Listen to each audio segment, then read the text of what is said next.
All right. Yes. Sure, the back itches when I start. But you know what? That's okay. That's okay. He's got an itch he can't scratch. Just teasing. Anyways, welcome everybody to finally a long-awaited episode. Well, long-awaited for some anyway. Another episode of Psykos Platters, always powered by coffee each and every time. Well, look, I bring up coffee, he brings up donuts. Stan the donut man, who is no relation to Gene the Dancing Machine, which is from the Gong Show.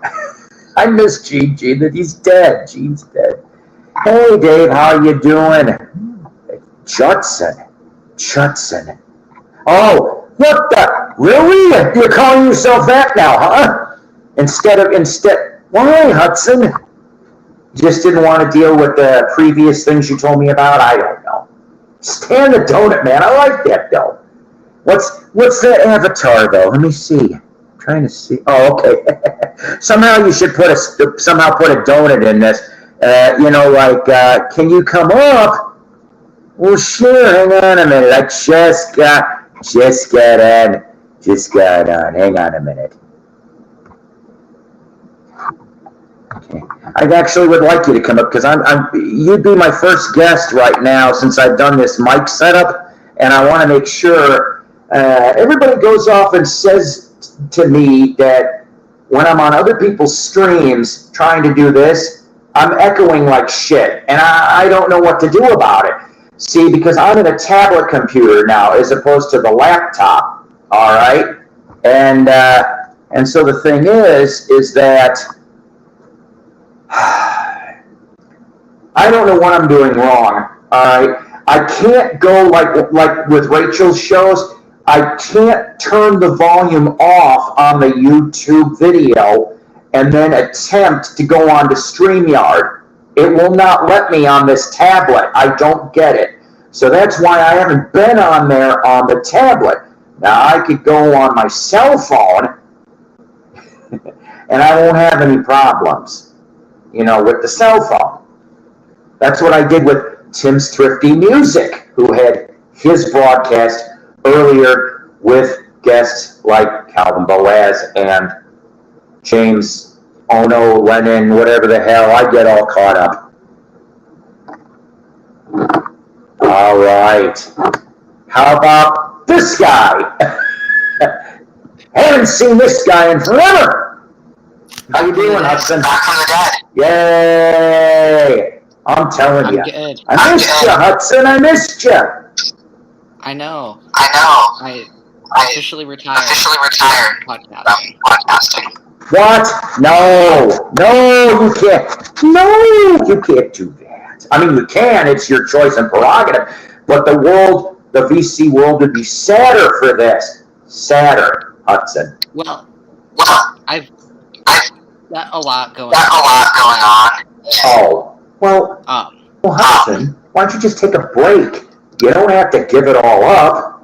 Take it from this old fuck. You take breaks, dude. I didn't mean to interrupt your conversation, but you gotta just take breaks. You'll never catch me as long as I'm alive, Hudson, going off and saying to my millions and millions of, my hundreds, that I'm leaving YouTube. Those people are so damn dramatic, it's ridiculous.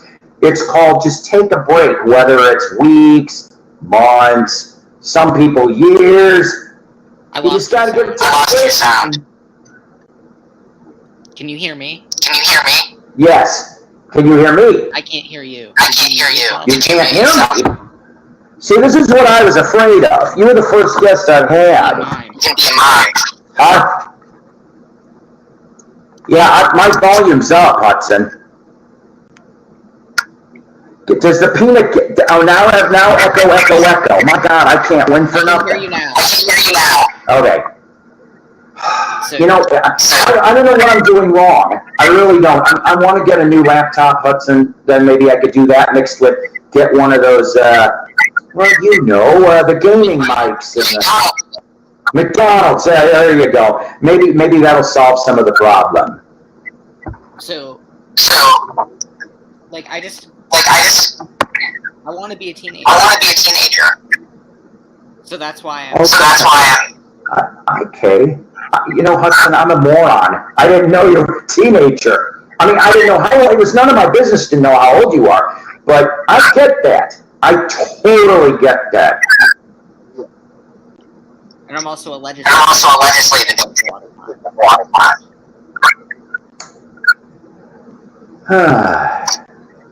Well, I get it. And well, you know what? Whenever you can come on.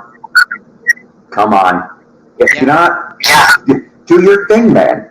Just be you. Be you and enjoy life. And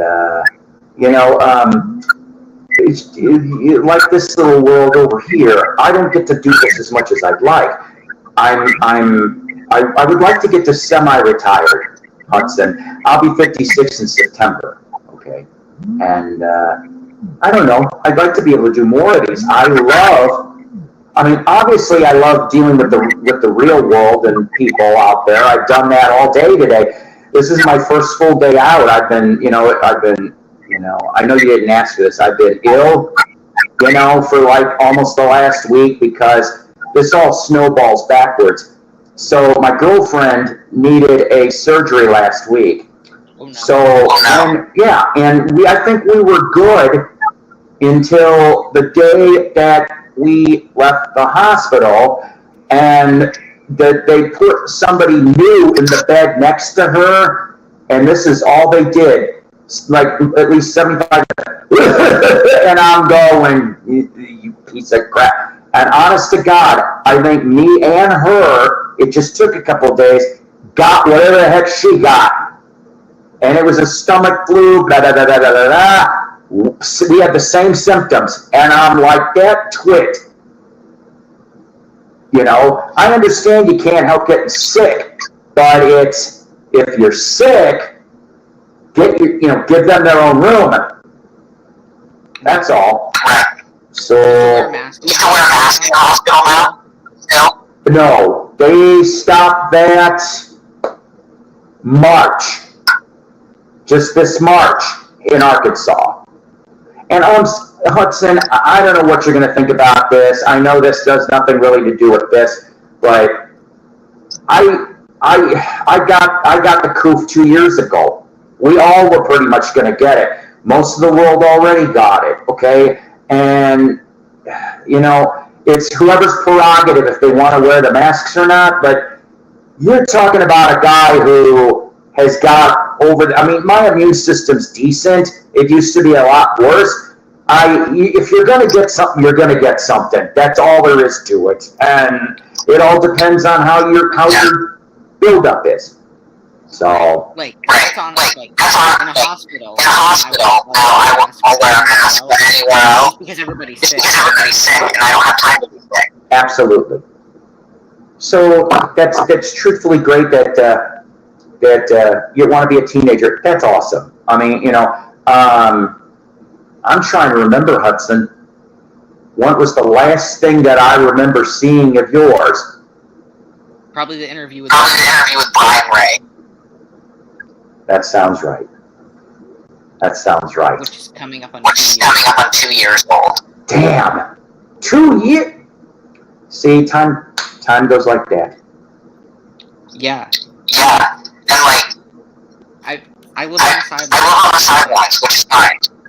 Sure. And it's okay. Yeah. Now, Manny here says, I want to be a teenager too, but it's far too late. Bullshit. Age is just a number. Although our body, aka the knee bones connected to my knee is what's really it. I can't go and do, I was never really a dancer, Hudson. It's kind of funny when I used to dance. I can't even do that anymore. And today I went to go visit my girlfriend for the first time in a week because, like I said, I felt, a couple days past everything. She was all right. I'm not kidding you. I'm sitting on the edge of the bed, sitting on the edge of the bed, and I somehow, like, she had this throw run. I almost landed on my ass. I'm like, how am I going to get off of this? Thank God I saved myself. But my knee now is doing one of these. It's going, and I'm going, oh. So I'm due for a knee replacement. I'm hoping to know by the 4th of July when that is. Hudson, don't ever get into your 50s. It's okay to get into your 40s. When I was your age, everybody says, oh, don't get into your 40s. Nah, it's the 50s that's going to sneak up on you and go right upside the head. That's what's going to get you. I do know Hudson. that. I've never been in an airport. Hudson's new. See, I remember those. I do remember those. They had one, I think, in O'Hare. Whenever I used to have to go to O'Hare in Chicagoland. Yes. Oh boy. So, yeah, like I run a lot, so that means you're gonna be so bad when I'm old. You run a lot. So you're a jogger? 5 miles a day. Well, okay. I'm not trying to tell you what to do or nothing, but I remember, oh God, what was his name? Buster Crabbe. That's an oldie. See, even you're going, what the? Buster Crabbe, the original Buck Rogers, if I remember correctly, back in the 30s, he said the best exercise that you can get is swimming. Swimming is your thing, for best exercise. Now, if you can't play that game or you're not near a pool, or, some people's bathtubs might be big enough, but the point is, maybe get a treadmill instead. That actually is less wear and tear on your knees, just to get a treadmill and do what you want to do 5 miles a day. I can't run on treadmill. Oh, I mean, don't get me wrong. I'm a fat ass. I ain't no fitness expert. I'm just telling you. Actually, I have lost some weight. I had lost some weight. I had to. I almost had no choice. Last time I checked, I think it was 35 pounds. I think. I'll find out Tuesday some more. But yeah, so. Are you still working at Walmart? Unfortunately, yes. I will be, in a couple of weeks, it'll be 16 years this time. 16! I don't know how the hell I've done it.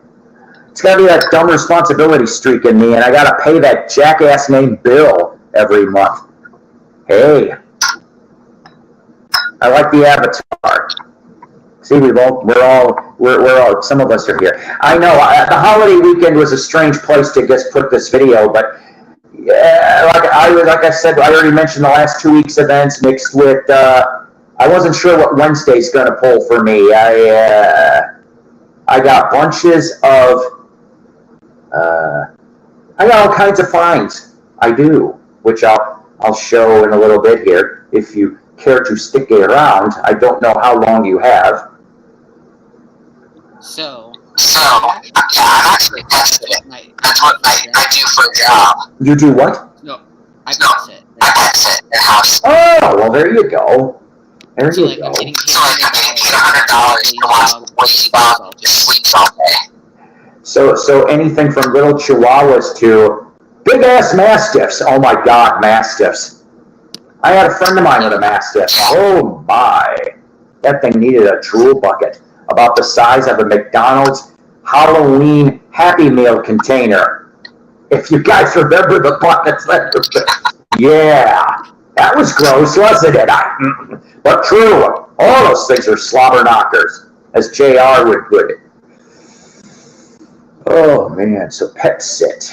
Awesome. Now, let's see. Like I rewatched the 321 documentary today. The 321 documentary?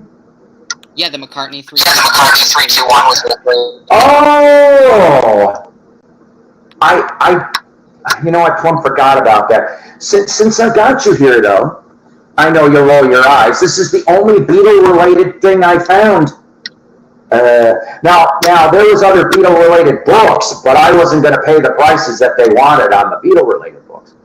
but I'm going to go read this to my grandchildren. Yeah, that's great. Yeah, that's great. $4. $4. The other one was there too. I did not know he wrote another one, but I was like, this is the one that I wanted to get for, just to be able, I'm going to read them, I'm serious, I'm going to read this to my grandkids and be like, How old are your and eventually, huh?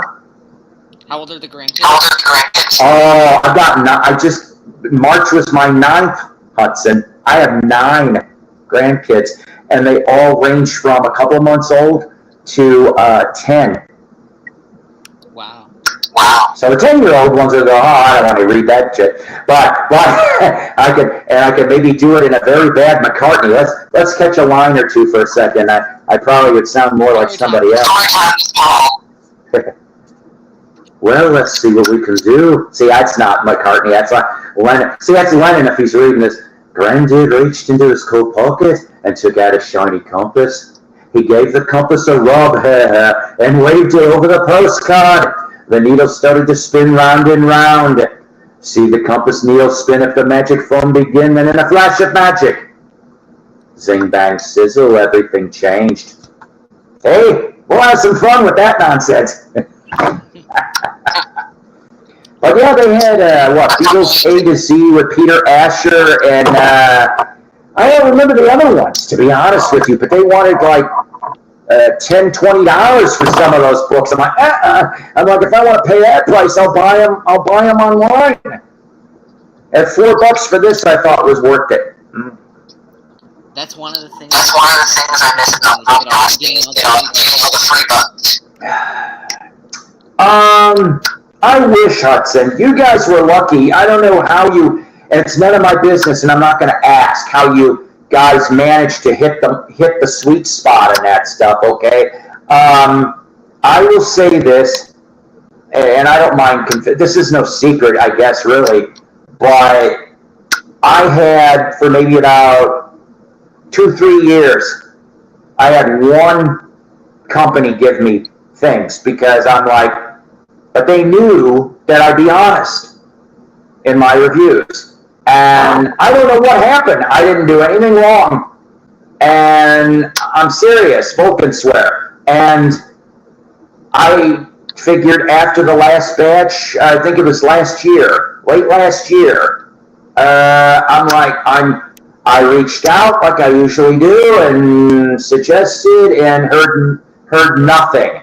I was ignored. I'm still being ignored. I'm like, what the holy hell did I do wrong? I did my job. Okay, I got hundreds of views on average for most of those things I reviewed. I sent it and I did what I wanted to do with it. And I haven't heard, I really wish I could contact them overseas and find out what did I do or didn't do. Maybe there was budgets. Maybe they went and had a cost cut. I don't know. Because the more important ones, Hudson, are getting the goods. And I'm like, I know I'm not important. I don't even have, I'm close to 1,000 subs, but not quite. I'm no Mayo. I'm no Hudson. I'm not any of them. I am just me, you know. Yeah, Vulcan still said, well, yes. Well, hang on a minute. It doesn't work for me. It's like, I was able to get bucks, but I was never able to get vinyl. Oh, see, I got vinyl or CD. But then, here's what I hated. Okay? It's one thing, Hudson, if they go off and say, this is a different matter, different company. We tested the waters. I did my job, and I put it out there. And they seemed happy with what I even said so. Then they were going to send me more. And I didn't know what it was going to be. I suggested certain things, but I'm like, whatever you want me to do, to look at, I will do and be objective. Which they respect that. And they said they were going to send me stuff. And then they never did again. And I'm like, don't tell me that you're going to send me stuff and then ignore me. Because I'm just like, you the company opened your mouth and said, I mean, it's their prerogative whether they want to say it or not. Then just don't say anything. Don't promise anything.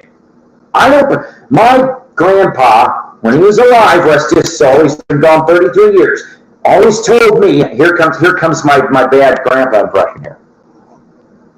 Harry always used to talk like this. Now, Paul, he always had a cigar. Paul, never promise anything unless you can deliver or you'll look like a jackass. That's what he told me at age 12. And I have kept that. Very few times in my life have I ever been a jackass because of something I promised. I am very choosy on that stuff. So, yeah, that's all.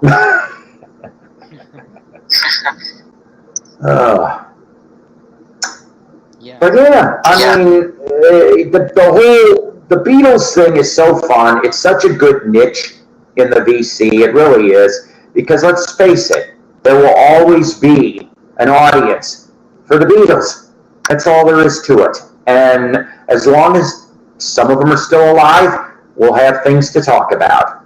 And even when, God forbid, when they both go, we'll still have stuff to talk about because they will unlock those vaults and go, okay, guess what? Now we can do this. And yeah. I mean, like that Back to the Egg London Town sets. Come on, Paul knows we want that stuff. I think they're done.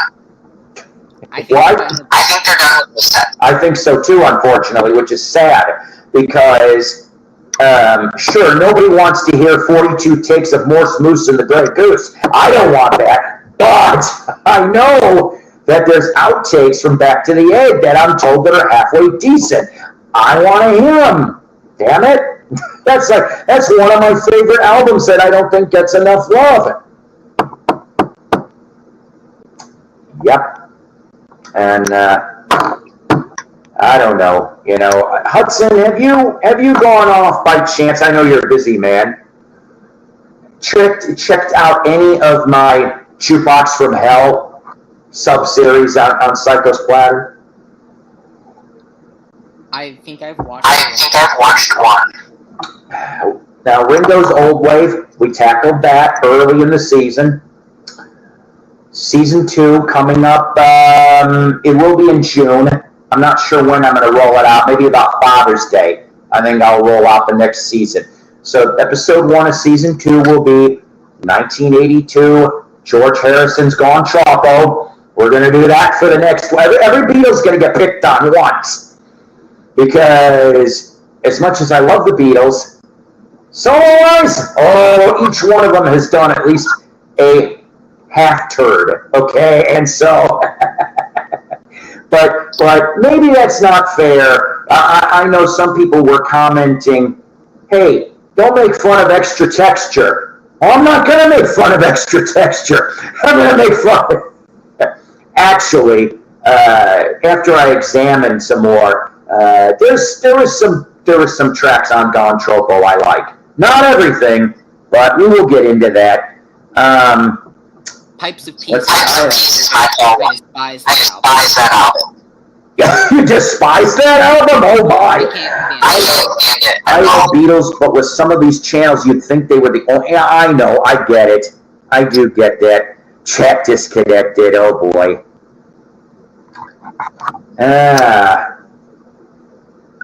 But yeah, so I mean, it is what it is. And then yes, there will be a Paul and there will be a John. Oh, I already know who and I'm not telling anybody yet.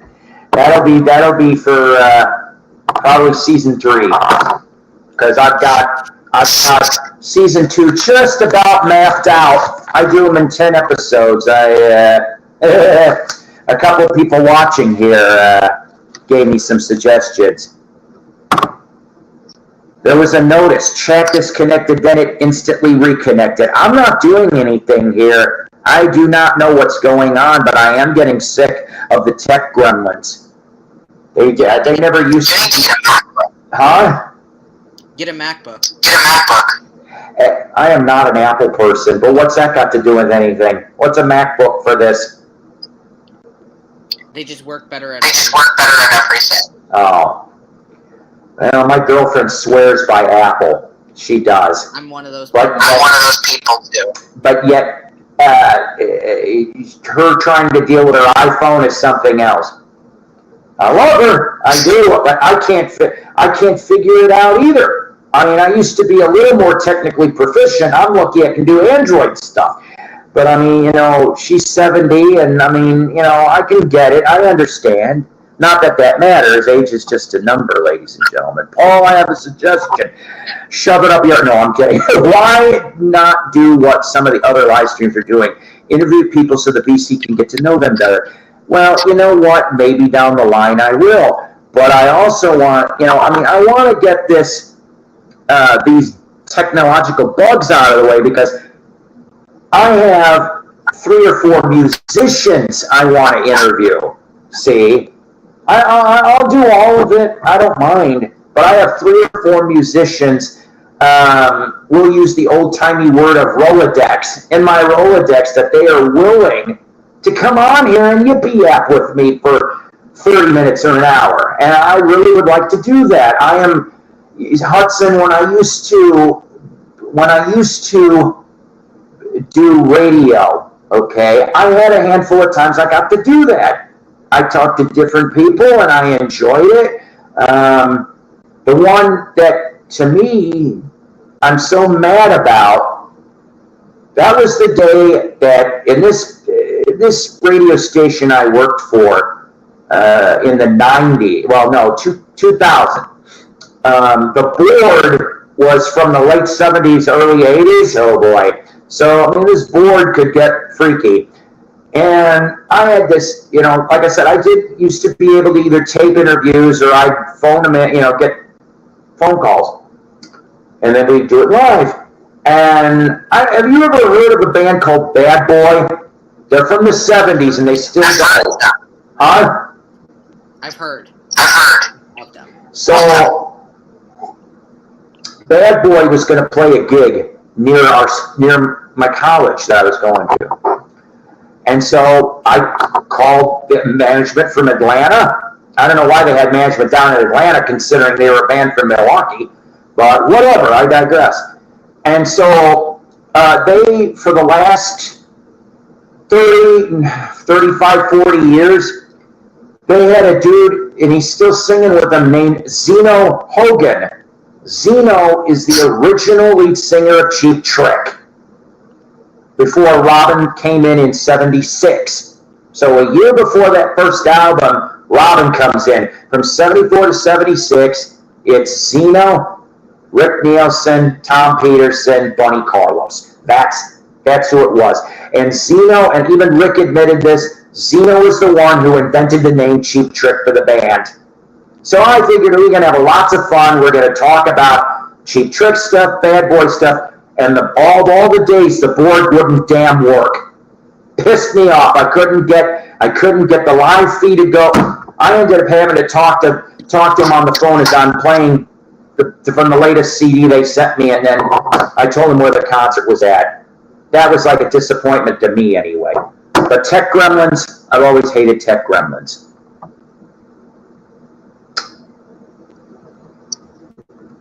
I hear you, Paulie. We feel for you, kid. The connection of the Braves. They're both in Milwaukee and Atlanta. That's right.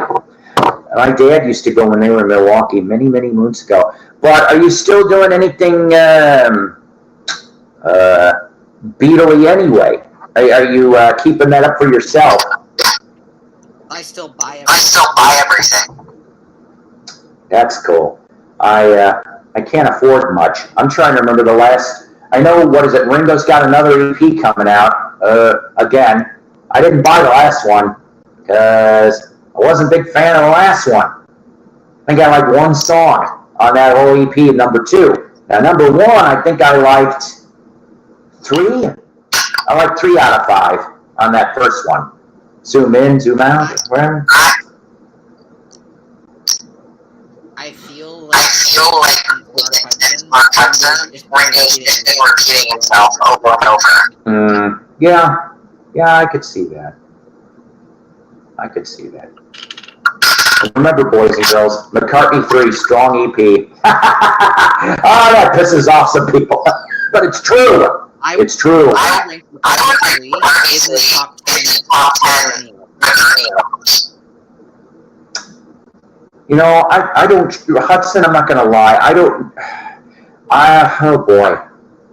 Top 10 McCartney of ranking, huh? God,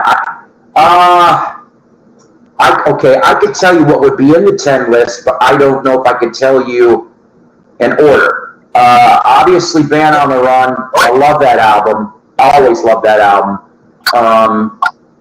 Back to the Egg would be in there too. I'm going by chronological. Tug of War. Flaming Pie. I actually liked Run Devil Run. If McCartney was smart, he would do another one. He would do another one just like that while he still could and get some of the old school or maybe, I think truthfully, and I said this before in an episode a long time back, I would love to see him do a duet album or, just like, I don't know. I mean, I think he could get, if he did it right, he could get 20 good songs out of it. And you could go old school, you could go new school. And just do it right. Let everybody be themselves. And it doesn't have to be all McCartney written stuff. It could be co-writes. It could be cover songs. It could be, hey, maybe the other person wrote the song, let's do this. There could be some strong material.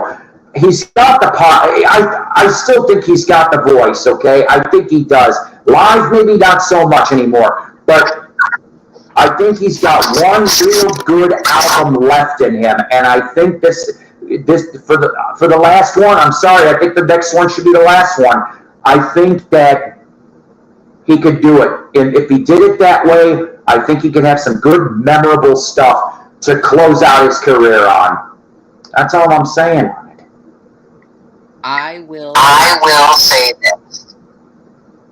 I would be okay with his career after McCartney 3. Just with the way it started. With McCartney 1. I think that would be. But I want him to release.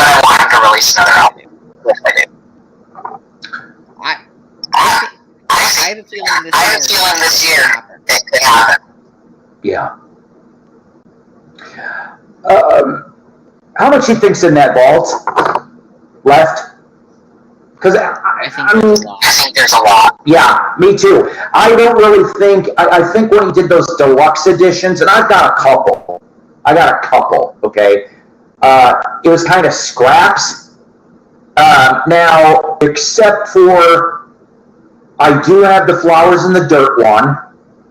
There was a lot more bones thrown on that. I've got the double LP.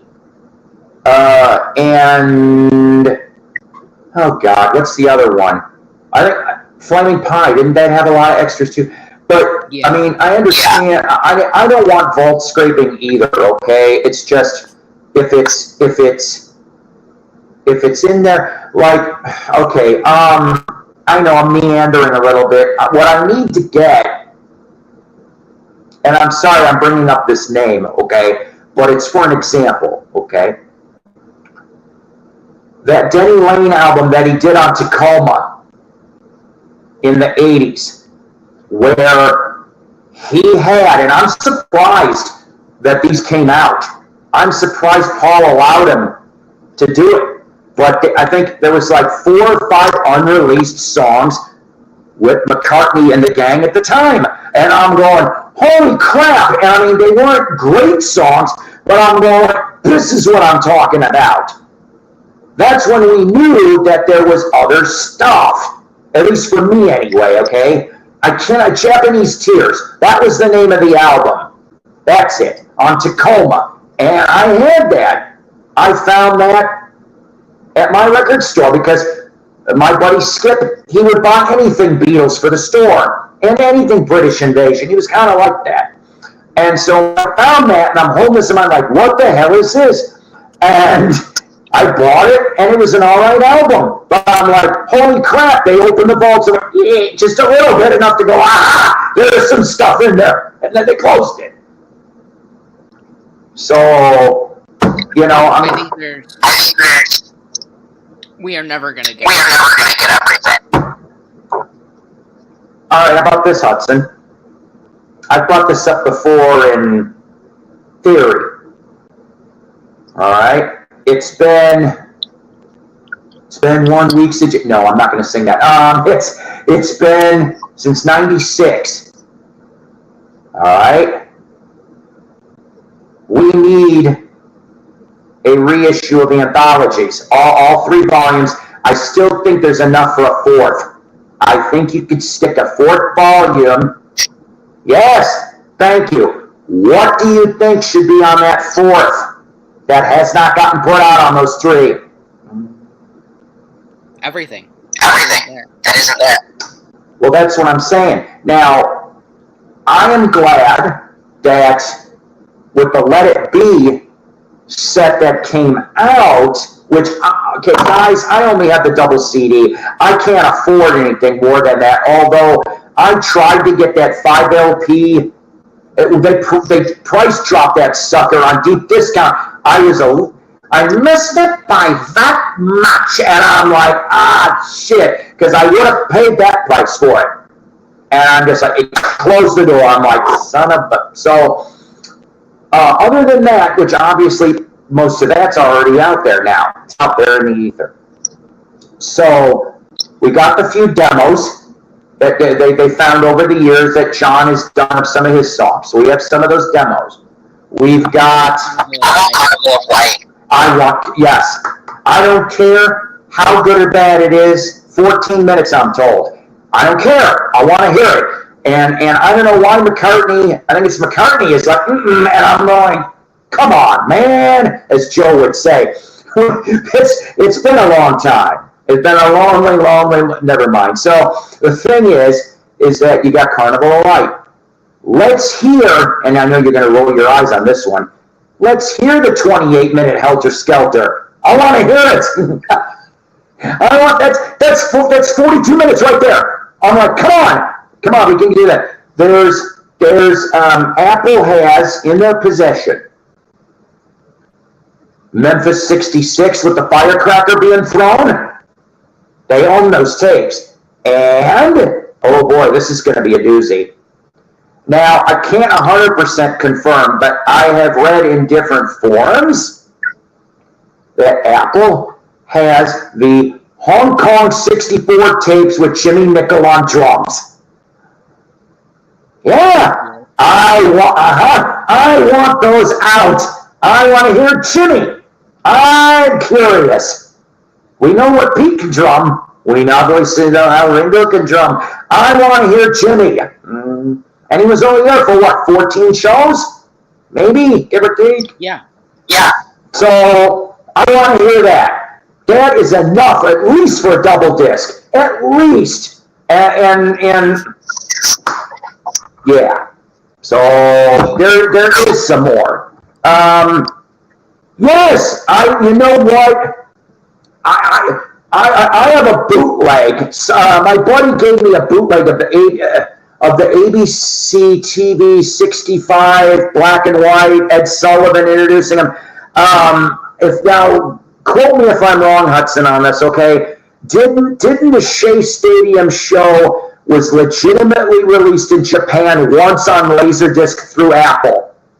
That was the bootleg. I have it somewhere in a box. I wish I could find it so I could watch it again. I would love that to come out in a Blu-ray. Just have it. I don't know. And we don't even have Let It Be on TV. You know, Hudson, that's going to piss me off for quite a while because. And this is how Disney does not care. Disney does not care because Apple and Disney are cahoots. Disney don't give a shit about the Beatles fans. Okay? They don't. They're missing a gold mine here. Now, don't get me wrong. I'm not trying to complain. I'm glad they gave us those 3 nights. I watched them. That was some magic right there. That was perfect holiday magic over Thanksgiving a couple years ago. Okay? But they dropped the ball on that DVD Blu-ray set. I'm like, what the hell? Even Peter Jackson was like, look, let me get the outtakes. And then I came up with an idea. Well, it only would have been a Band-Aid, but here was the idea. All right, Disney comes out with, you know what? We fucked up. We fucked up with you guys. So, what they could have done, and I don't know how they would figure this out, is if there was a way to prove that you purchased, or they could, for any future sellings, they could shove a download card, but it really isn't a download card. What it is you go onto this site, it would be a personal site just for this particular item. Let's face it, you can do that nowadays. You put in your personal code, boom, you get this already 30, 60, 90 minutes of outtakes. It's not physical, but you can watch it now on your and you because you purchased that, you can download it to your device. It can't go anywhere else. I don't know how they do it, but it can't go anywhere else.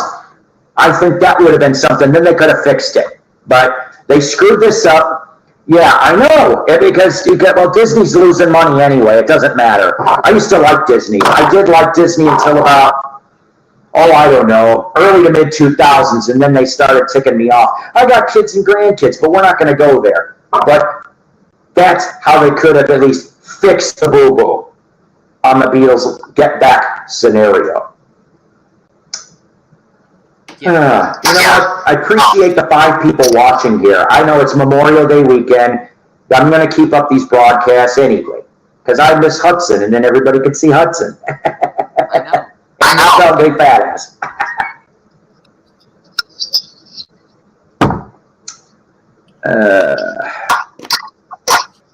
Promoting the Alphabet Gang. Oh boy. Okay, Manny. Mike. Well, so here's a memory. This isn't a Disney memory, or maybe it is. Was Andy Hudson? You're not going to know this. Mike, I think we brought up Andy Devine. Was Andy Devine a Disney property? Was that Mickey Mouse Club back in the mid-50s? Because, like I said, okay, well, thank you. So, the thing is, I didn't grow up in Cleveland, Detroit area, but for some reason, when Andy Devine used to go off and go, pluck that magic twagger, Froggy! And Froggy would appear out of nowhere, out of smoke, and cause all this hell for all of Andy Devine and his friends. Well, the Ghoul, which was a horror host of the 70s from Detroit and Cleveland, I don't know how he got away with taking Froggy, and he abused Froggy, which I thought was funny. Andy Devine was more in a lot of Westerns. Well, yeah, I know he was in Westerns. I just wasn't sure if the Andy Devine show had anything to do with Disney Mickey Mouse type crap. I don't know. Huh? It's all a Disney. It's a Mickey Mouse operation. That's all it is. Huh? No, I don't want to do that. I almost pressed the wrong button. And then I would have sent the nuclear codes, and it would have all gone to hell. Don't try to press the red button, the shiny candy apple red button. That's from Ren and Stimpy. Anyways. So, Paul. Yes, sir. What do you think of? What do you think of Fleetwood Mac's worst album? Fleetwood Mac's worst album? That's funny you bring that up, because later in season 2, see, I'm already leaking information. Later in season 2 of Jukebox from Hell, we will be reviewing the 1995 album Time. I have a copy. on CD. It never was released on vinyl. Now it might, but not back in 95. Never was. Never was. Oh, never was. Okay. So, was that what you were thinking? Yeah. Slightly behind that is Behind the Mask from 90. But time is above everything else. So, Hudson, I don't know if I'm going to get to do this or not. I'm hoping to. I'm trying to get my ducks all lined up in a row. July 27th in your... Hold on, man. Let me get my voice, my DJ voice.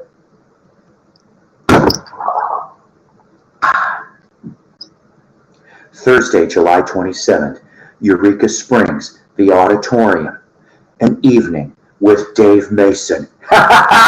Dave Mason will be about 30 minutes away from me in Eureka Springs. And the meet and greets are not that ridiculously priced. And you're allowed to bring up to 3 items. Maybe 4. Probably I'm going to try to get away with 4. So, I'm bringing the Traffic album if I get to do this. So, Traffic, probably Dear Mr. Fantasy. I have that, or I know where, I think he's on, he's on Welcome to the Canteen, but I'd rather have Mr. Fantasy signed. A solo album, I'm not sure which, but I've got a couple. Probably, I don't know. I would probably just get something he's normally not used to. And then Fleetwood Mac's Time CD. And as he looks at it and groans and goes, shit. And I'm going to be like, Dave, Mr. Mason, whatever you like. This all looked good on paper. I was excited to get this album back in 1995. The problem was this, and I said this on a couple broadcasts ago, Hudson. Now, I don't know about where you live and your record stores back then. No one had it out brand new in 95 in my Chicagoland area. I couldn't find it. I don't know if Warner Brothers or the distributor said, and we weren't going to deal with it. How, and the truth is, Paul got it a few months later on clearance on cassette. That's how I heard it. On cassette, $2.99. I remember that because I said after I heard it, oh, Jesus, I spent $2.98 too much. I'm not going to tell him that, but I'm going to say what happened.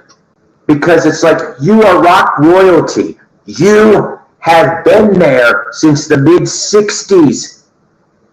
You were in Traffic. You played with Jimi Hendrix and George Harrison. And the Stones, he's on Street Fighting Man. And Delaney and Bonnie and Friends. And I'm like, Cass Elliot, and you've been in all of these things, Alone Together, one of my favorite solo albums. And I'm just like, why didn't this work? And we know a part of the reason why. Because Lindsay and Stevie weren't on it.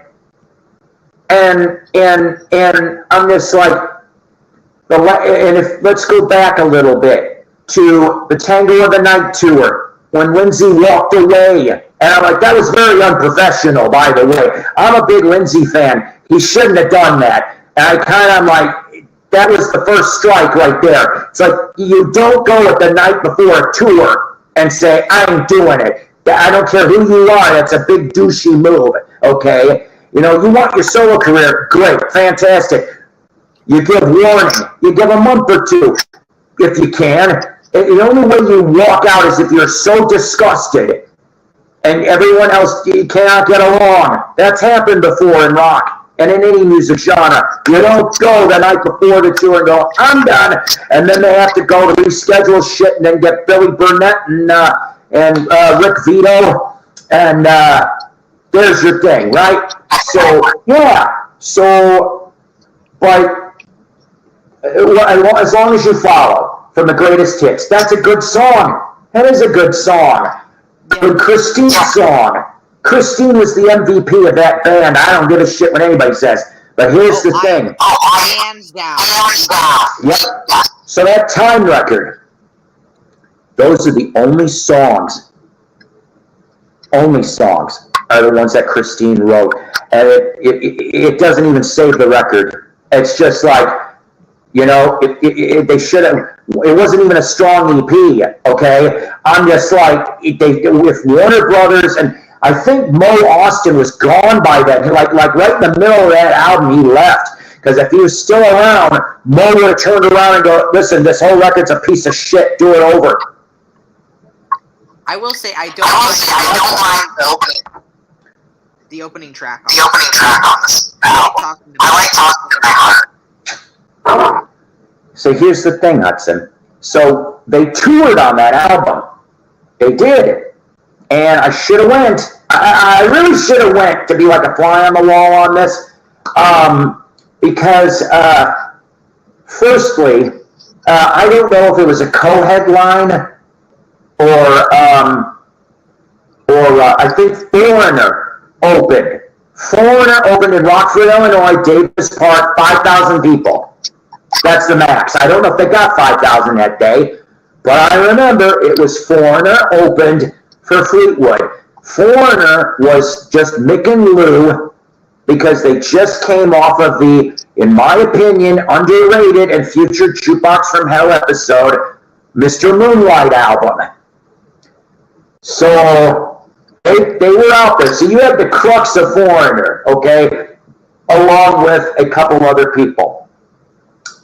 So they opened for this lineup, the Time lineup. And I am led to believe that they only did, and I could be wrong on this, but half a tour. If I remember correctly, it was either Warner or the band was like, nope, we're done now. And so, because I thought I heard whispers that Christine was going to leave. She even had enough. And I'm just like, which of course she did. She didn't come back for a couple of years, and that was for the dance. And then, yes. Oh, yeah. Yeah, at least they came back smart, And, but yeah. So, Christine was the MVP. Maybe you were back together when that was recorded. Yep. That's right. And also, very underrated. You want as close as you're going to get to another Fleetwood Mac album with Christine, and as close as you're going to get. You get 4/5 of the lineup. People out there now watching now or later, go buy the Buckingham McVie album from 2019. I think 2018. From 2018 on Atlantic Records. That thing should have sold more. I never heard a track off of it on the radio. They classic rock radio didn't play it. New rock, nobody played it. Okay, and you have Mick and John are on every track. Stevie's the only one absent, and I'm just like, that is as close as you're going to get to another Fleetwood Mac album. Is that album? So go buy. Yeah, I'm telling you guys, go buy Buckingham McVie. You will not be sorry. Go buy Say You Will. Go buy Say You Will as well. Yeah, Say You Will is a decent record, okay? And if I remember correctly, Christine's on 2 of those songs also from that. But the story to that origin, if I remember correctly, is that Buckingham had Christine on these demos. And that was the tapes that were provided, and they just played a workaround. I don't know how true that is. But, yeah, so she's on 2 tracks on that Say You Will. But, yeah, I mean, the thing is, and I'm kind of curious about this, and I don't know enough, it was a very it was a big mistake to kick Buckingham out again. I saw the footage from the Who Cares benefit. Yes, he was acting like a goof. I don't understand why, but was it enough to... I'm hearing weird things from behind the scenes that he was starting to bully people. Now, I don't know how true that is, but I thought I heard truthfully before Christine's illness and death that there was at least 4 to 5 songs recorded with the Mike Campbell, Neil Finn version, and I want to hear them. It's like, is it going to be worse than Time? I don't know. Let's find out. That's all I want to know. Let's hear it. I'm surprised they didn't play it out by now. Now that Christine's been dead for, I think, a year, right? She's been dead for at least 8 months. No. 8 months. Oh. Has it only been 8 months? Well, anyways, maybe they'll put something. If they were smart, they'll put something out maybe in the next year. Because even Mixon's done. Huh? They should reissue solo albums. Yeah, no kidding. I got the first one. I don't have the second. I remember they played whatever the single was on the radio, but it didn't last real long, and then it disappeared. Back then. Gotta hold on. Oh, no, not the first album, the second album. Yeah, gotta hold on. Oh. Or Level Show Us How. Okay, I'm confusing myself. No, they played Gotta Hold On Me. That one I'm surprised didn't land in Fleetwood Mac, to be honest. That would have been a great, I don't know if that was recorded. That must have been recorded after Mirage. But that would have made a great Fleetwood Mac track, obviously. And I know that, I know a couple members are on there. I think George Harrison is on there on a track too. On that Christine one. I'd have to look it up. I've got it somewhere. No, it was that other solo album that she did way after that one. Because that one was what, 84? 84 was the Gotta Hold. That's it. Yeah, I don't have that one. I didn't hear nothing on the radio from that one. Yeah. So, and then I love Lindsay's stuff, but I don't have the last one. I need to get that. I'm not sure if I got Gift of Screws. I know I've got the first 2 on album, and then I've got the third one. I can't remember what it's called, but Wrong was the single. I love Wrong. Wrong is a great track. They played that on the radio here. Well, in Illinois where I live. We had a cool rock station that actually would play new and old classic rock for the classic rock band. And, I mean, they played, we're talking 90s here. And they played 90s acts too, but it's like they would play heritage acts. They were one of the few stations that would actually play new albums from those 60s, 70s, 80s bands. I'm like, that's the way radio should still be, but they're not. Radio sucks, 90% of it anyway. You got to go to the college markets and things and get decent stations that'll play stuff. I would love, once my life gets in order, Hudson, I would love to have a weekly radio show, at least 2 hours a week. I would have, it would be, I just brought this up with a friend of mine actually. It'd be half vinyl, half CD. That's what I would do. And I would play all kinds of things. I mean, I've even got, most of it would be 45 based. Yeah. Which, let's show some 45s while we're at it for 2 seconds. So I got all these today, actually, and most of them are promo, actually, which is really cool. So, are you a big Kansas fan? Old school? No? Okay. Well, Just a long time, I'm on it. don't you cry no more, sir. But they did, their 70s output was the best. From the first album up to about Audio Visions, I would say, definitely. And then there's good stuff off of Vinyl Confessions, like Play the Game Tonight, and then Drastic Measures. It's got Fight Fire with Fire. Thanks for dropping by, sir. Always good to see you. So Kerry Livgren, though, one of the heart of Kansas, in my opinion, or at least the soul, put out a solo album in '80 called Seeds of Change. It's actually a good album to explore, Hudson, because it's not really the sound of Kansas. It technically is Christian rock, but it's who he had on this album. He went all over the place. He did get some former Kansas people.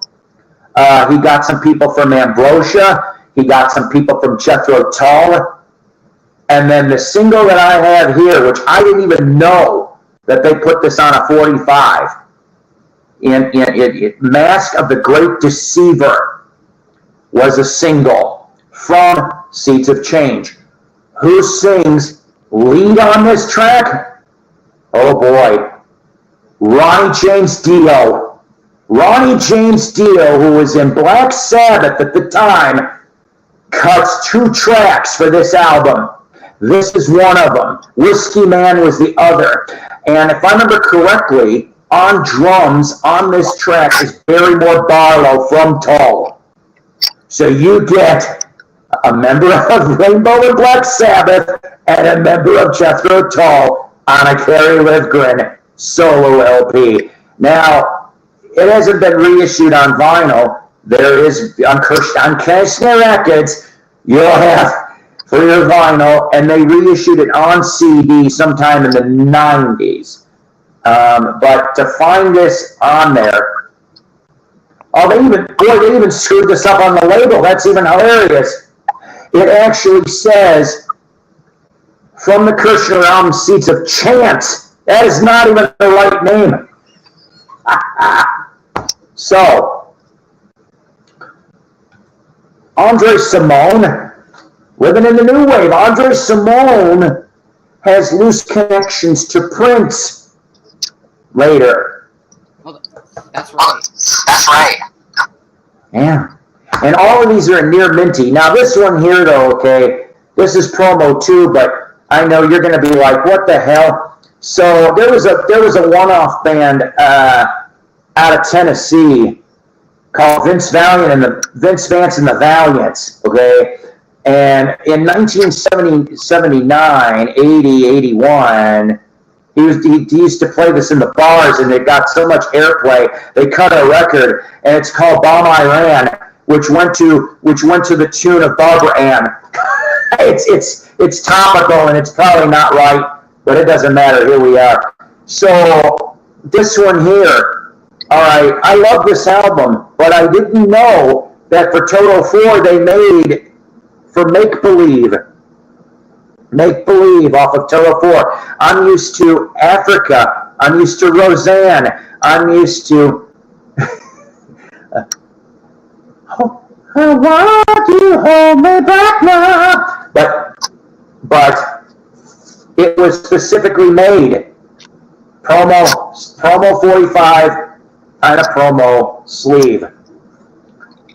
I love that lineup of Toto. Those first 4 albums. This one here, most of all, B.J. Thomas, obviously on Scepter, early 70s. I guess they wanted you to play the stereo side because they're a smart ass and went all over the mono side, and they're like, don't play this. Santana had a second wave after his original Santana band, of course. I happen to like the second wave. This would be with Alex Riegerwood, who worked with Alan Parsons for a little while in the, we shall name it, the Alan Parsons Project. Santana's Hold On off of the Zabop album. That's right, from 1982. So this one here, another promo 45 on a promo sleeve, Union, from the album On Strike. Main Street, USA. You know, quiz question, Hudson, do you know who was in Union? This is 1980. He won on Portrait Records. No, I don't. No, I don't. Randy Bachman. This was his baby. He also did because he had an album with a band called Iron Horse before he went to Union. And on the Iron Horse album, they have a version of Keeping the Summer Alive, which the next year Beach Boys would put it as their title track. Now Mason will magically appear. Huh? How do you feel about the Beach How do you feel about the Beach Boys? Oh, I love the Beach Boys. The first decade is like their best work. Seriously, 62 to 72. Although saying that, there is some great stuff on Holland. There's some. I actually literally hit a bunch of Beach Boys vinyl today. I did, but it was just too pricey for me. But yeah, it's like I love Surf's Up, and I like all that stuff. Okay, there's some good stuff on Holland. There's and then what is it? I've got the LA album. I've got the Beach Boys Love You. Sunflower? Huh? Sunflower? Yes, I do have Sunflower. I ended up finding, this was a couple years ago at a Salvation Army back home. Buck a piece, somebody dumped a bunch of Beach Boys, late 60s, near minty to minty. I'm not kidding you. I ended up getting Smiley Smile, Wild Honey. I wish it was in mono. Oh, God, that would have been nice. But Smile Smile, Wild Honey, Friends, 2020, and this box set with 3 albums in it from the mid-60s Capitol stuff. All a buck a piece. Wow. I still have all of it, but the box set. I ended up selling the box set. I got some nice money. And then the last 45 here from 1981, Earth, Wind, and Fire, special remixed edit. Let's groove tonight. So 50 cents a piece for all those. You could still find cheap stuff. Book-wise, The Life and Death of Freddie Mercury, Somebody to Love. Another one that died way too soon. Way too soon. Here's a picture of spring in 91 in his garden. Yes, just months before he died. You like Queen, Hudson? I love Queen. I do too. Their 70s stuff, to me, in my opinion, was the best. Although saying that, I have a soft spot for Innuendo. Maybe because it was his last album. I don't know every album. I know most of the 70s stuff, but there's a couple 80s albums I'm not familiar with. All right, here's another one I'll tell you. So a future episode of Jukebox from Hell will be the 1982 album Hot Space. I have to review Hot Space. I only have 2 songs on that damn album. The rest of it to me is And then another one, though, that could... I'm sorry. Here's one album I just don't understand. I liked the 2 singles off of it, but 1989's The Miracle. I am not a big fan of that. I like I Want It All, and there was like one other song on there. The rest of it to me was garbage. And I'm just like, and that really surprised me. But yeah, when they came back in 91 with Innuendo, I think he knew he was dying. Whenever I want to have a good smile on my face and just rock, I will watch the music video for Headlong. I love that song. That one's a blood bumper right there. And that was the first single that got played in local radio up where I was at, was Headlong. And then, yeah, I didn't really, honestly, looking at him, you don't see him a lot in that video, but I didn't think he was super skinny. I mean, in the face a little bit, but I'm like, I'll tell you what I thought okay, so what made me go, uh-oh, was there was a event, Rolling Stone magazine, back when they were decent, covered, there was a picture of Queen, Meet the Queen, on the Queen, Mary. Everyone was there but Freddie. I'm going, wait a damn minute. Something's up. Because Freddie would have relished this to no end. He would have been dived all in that. That's his thing. And I'm going, something ain't right. And I cannot remember what the band said. They came up with some excuse or something, but I'm going, I called bullshit back then, and I'm going, something ain't right. And I was, unfortunately, we were right. He didn't even last a year after that. He was dead already. I'm like, well, he had yeah. Yep. Him and Eric Carr from Kiss both died on the same day. Freddie gets 90% of the press, and Eric got 10. Who? Eric Carr from Kiss.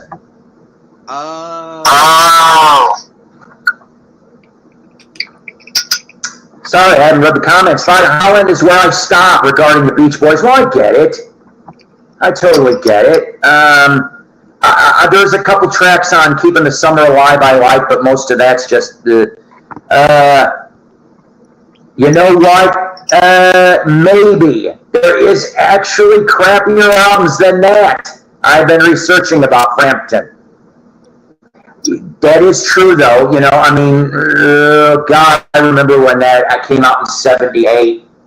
Peter Frampton's "I'm in You." To go from having the biggest live album, or at least in the top 5 biggest albums of the United States live sales, to go from that to that pout mixed with then the 1-2 punch for Peter Frampton was that "I'm in You" album, and then here we go back to Beatle related, the Sgt. Pepper.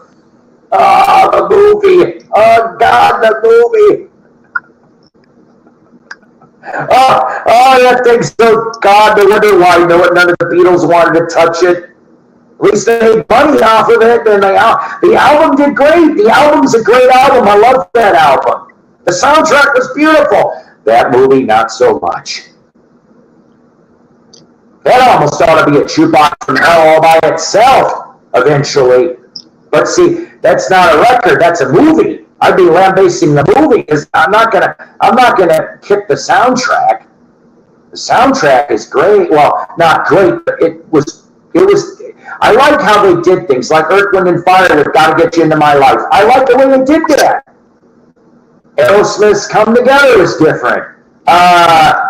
Alice Cooper did, God, I think he did Hey Bulldog off of that, I think. There were some different takes on things with that album. I respect that, because I normally don't like people covering the Beatles. The Beatles do it best. But, you know, I mean, if you're gonna do something, do it 180. Do it completely different than what the recorded version is, and make it a surprise and give us something of value if you're going to cover something like that. It's just like,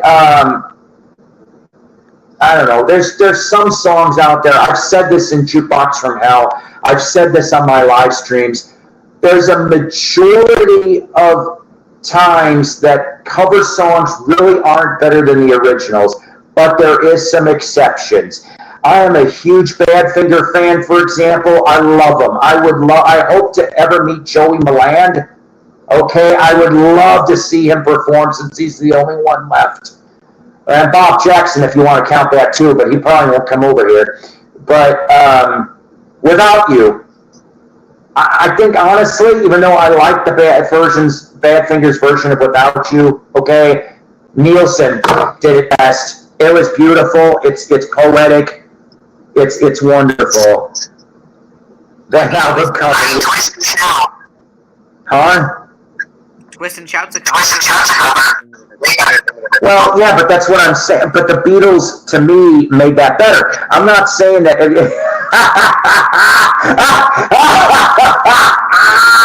That's the comment of you win. The comment of the night. Sergeant Pepper makes Giggly look like Citizen Kane. Oh God, Giggly. Oh shit. Giggly, you win. You win, you win. If I had coffee, I'd be spitting at that comment. You win. But I mean, yeah, I mean, not everything that. Well, okay, I didn't mind when the Beatles did covers, okay, but let's play this here for a second. So when they started in '67. That was like 80% of their set was cover based. So they had these down pat. They had between then and Star Club and cutting that first album, you had 5 years of them doing this night after night after night. They better damn have it, down pat. They had to. So it's like when they did those versions, and for me anyway, when I heard those versions of the covers from like 62 to 64, early 65, when they stopped doing covers, I seeked those original records out because I'm like, oh, it's a cover? I didn't know that.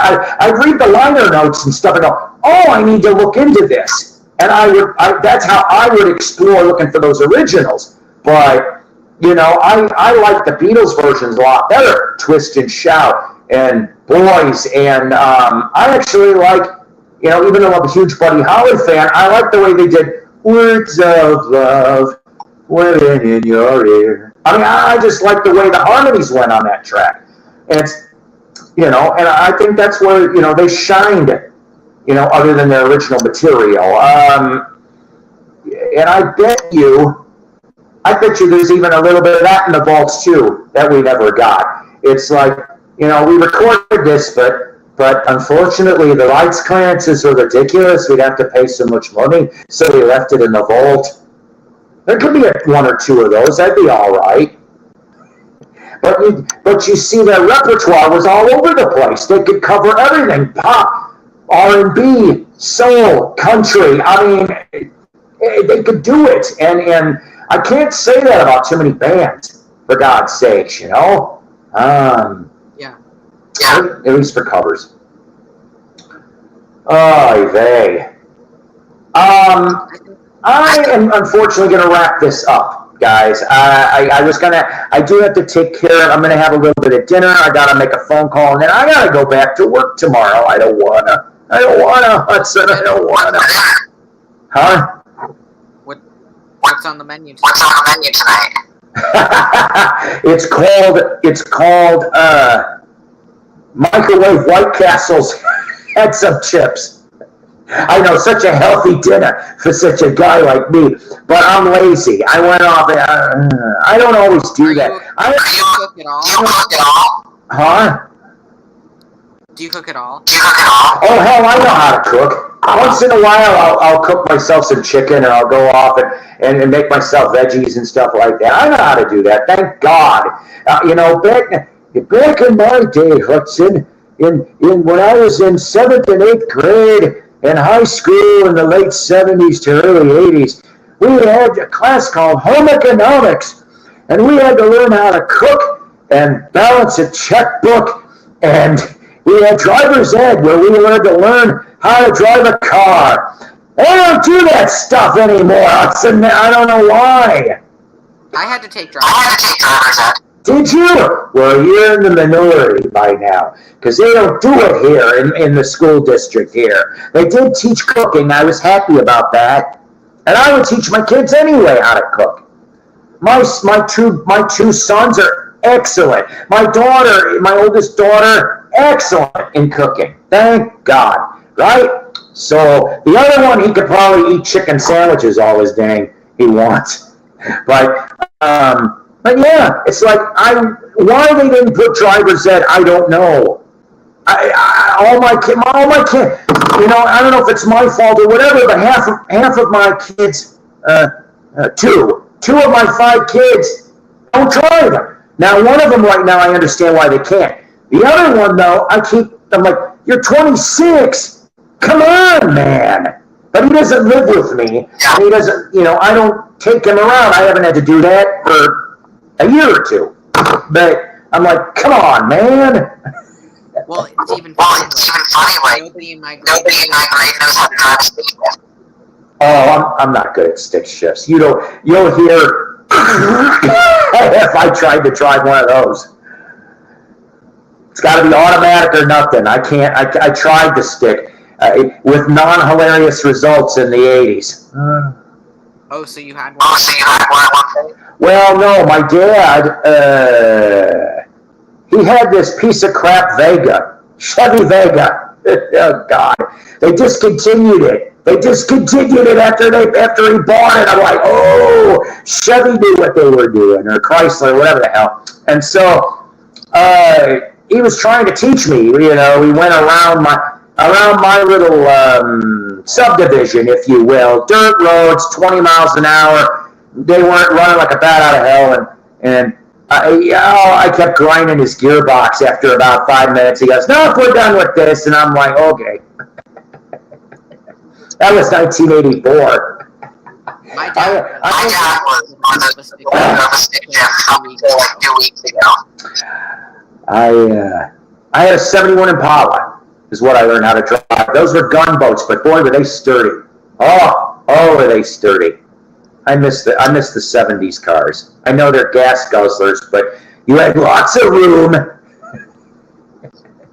And that 71 had it did have a push-button stereo, but it had an 8-track.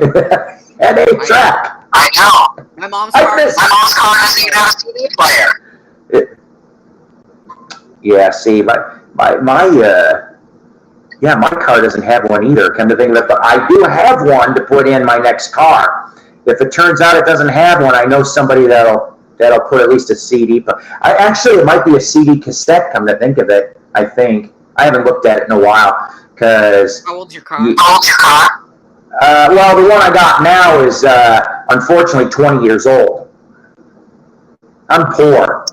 I have to, whatever cheapy wheels I can get is what I'm going to have. So, there. But yeah, I think the 71 Impala I had was my favorite. The worst one I had was an 85 Charger. Yeah, that was a piece of crap, too. In the words of Adam Sandler, it was a piece of shit car. That's what it was. Paul, I'm going to let you go. Okay. I'm glad to have you on here. And you know what? Don't be a stranger. I know you're busy. And be a teenager, man, because those years go like that. But whenever you got to visit Wolfie, and you got to babysit Wolfie, and I'm on here, just pop on in. Always welcome all the time, Hudson. Take care. Take care. Thank you. That was a nice, unexpected surprise. Seriously, it really was. And you know what, guys, with the whole tech gremlin thing, I really apologize about all of this. I know most of you guys looks like you all disappeared. Maybe you went and had supper, or maybe there's some really cool Memorial Day stuff, okay? And you know what? I am going to well, look at you, Tim. I'm just was about ready to almost finish this. Sorry, I know, right? But I'll stay on for another minute or two. Because you know why? I want to show some albums. Do you guys mind, the 3 people that are left, if I go off and I show some stuff? Because I showed some 45s earlier. I showed the books. And if you guys didn't see them, you can watch them. So, if you're a football fan, I don't know if you are or not. But I found, and I know you're like, oh, Tim Tebow. But guess what? Firstly, from Premier Collectibles, signed, that's right, a legit signed Tim Tebow for a doll hair. I am not kidding here. I picked this up today. And it's from last year, 2022. I don't know why anybody would get rid of this. But yeah. So, signed Tim Tebow. I'm here because Tim's here. Well, look, here's some more of the gang. Yes, hang on a minute. All right, maybe because you guys are here, I'll be on for a few minutes more because I missed you guys, and that's okay. We all have things we got to do, but so signed Tim Tebow for $1. So now I showed some of this vinyl in Tim's show, okay, but I do have a couple things that I'll show you that I picked up today. Goodwill find. Kevin Coyne, living black and white, cut out. Here's the front, here's the back. This, I had to pay $2.99 for this. But on a beautiful, I'm not kidding you, minty Vertigo label. That's right, from 1976. So I know you're asking, who's on this damn thing, or even if you weren't. So the band, Zoot Money, on electric piano and vocals. Now, Zoot Money, if I remember correctly, was originally from Australia. He had his own band. He had his own solo band. He also, Zoot Money, and I think this is kind of funny, too. So, Zoot Money and Andy Summers is on here, too, guitar and vocals. They, in the late 1960s, was in the last Eric Burdon and the Animals lineup. All right? So you've got Zoot Money and Andy Summers, of course, who would end up in the Police, on this 1976 Kevin Coyne on Virgin. If I remember correctly, the first Police 45 was 1977. Unfortunately, I don't know who Steve Thompson and Peter Wolf is. This was recorded live in Edinburgh, Scotland, and Middlesbrough Town Hall.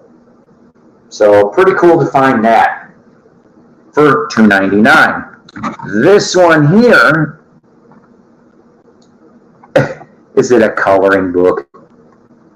Oh, George, I do have to tell you something. Speaking of Four Seasons, I'm two things. Number one, I would and I don't think this is going to happen, but if the Vegas air travel was cheap for me from Northwest Arkansas, sometimes they would do $99 round trip. I would love to go somehow and see one of those 14 Frankie Valli shows. I don't know if I'll get to. That is a pipe dream, maybe. But I'm going to start looking into it if I've got any money. I would love to go and see that. But saying that, I came across on Phillips, the Wanderin' album from Four Seasons today. Unfortunately, all scratched to holy hell. Doug is here, ladies and gentlemen. Prayers continued to you, sir. Prayers continued to you, ladies and gentlemen. I'm not going to go into all of it. I did not know about Dandelion's Chariot, or Dandelion's Chariot. You got me on that. I'm going to have to look that up. When Hendrix first went to the UK with Chas Chandler, the first stop was Zoot Money's house. Holy crap, that's cool. I really would love to make a show. I hope so. And in case you just missed this, we're talking about, now, George, is that Frankie's last shows he's doing, or is it just because he's doing the mini residency in Las Vegas in October, November at the Westgate Resorts? I do not know if those are his final shows. You would know more than anybody if that's going to be his last shows, because I really do definitely want to go and see one of those. 89 years old. Man, let's face it, he is, would we say, rock's version of Tony Bennett? I think we could safely say that, don't you think? Being 89, almost 90. I found this for $2 today. It just needs a little cleaning. Marshall Crenshaw. Yes. You know, somehow you knew that I was going to get this someday, some way. Oh, that was a horrible pun. I know that was horrible. But Psycho always does the horrible puns. And of course, ladies and gentlemen, you know, maybe Power Pop on its finest. It does need to go through a little record cleaner. I'm not going to lie, just a little bit. But I would say after it's cleaned, near minty. On all honesty, you do have a slight little bit of ringwear just up on top. But yeah, so pretty cool for that to find Marshall Crenshaw. I'm making messes of things here.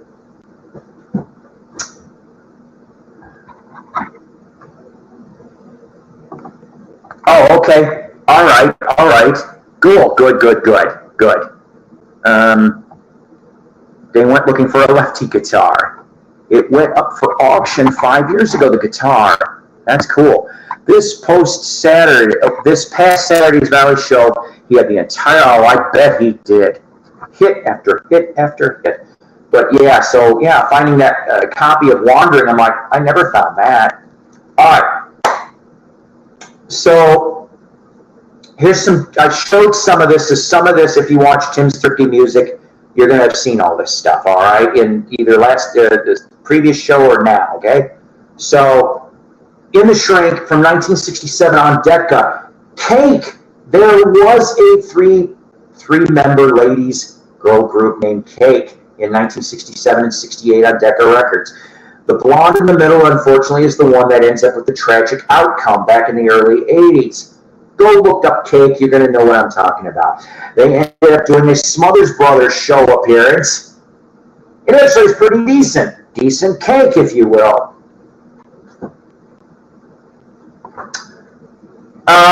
So, George, I'm not going to lie to you.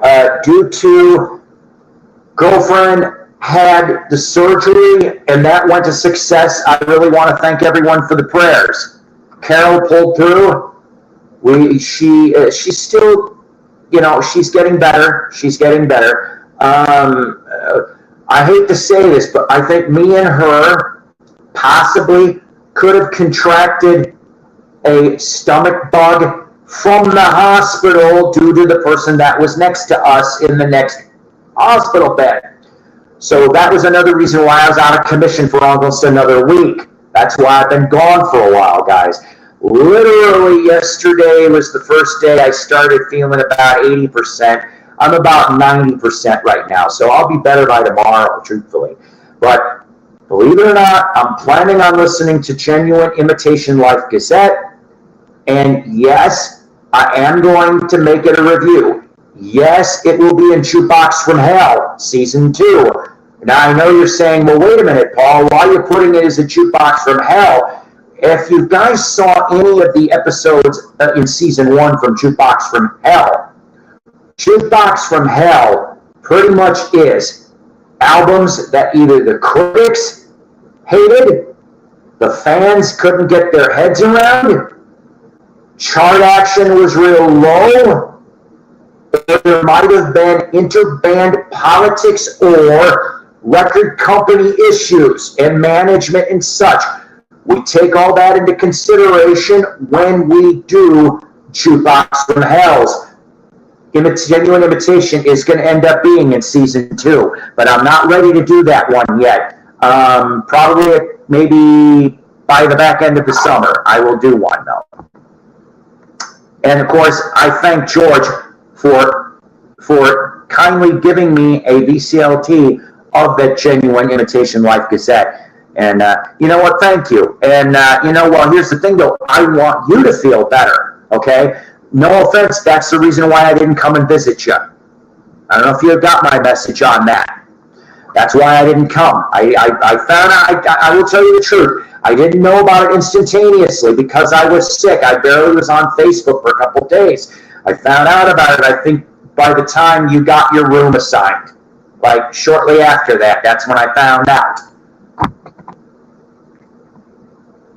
George is a friend of mine Doug is a friend of mine. You all are friends of mine, but you guys are friends of this show. This is important to me, okay? I love you guys. It's a reciprocal.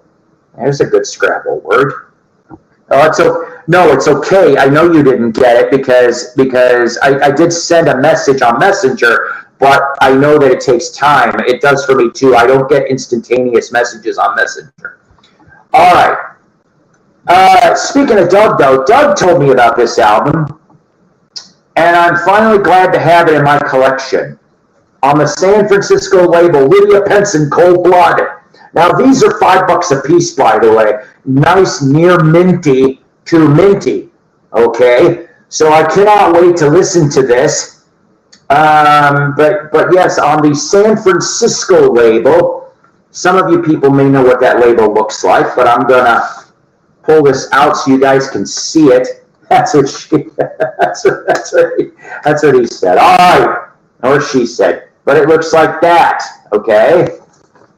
Very nice on the San Francisco label. Speaking of San Francisco label, this next one threw me for a loop. Oh, hang on a minute. I see you.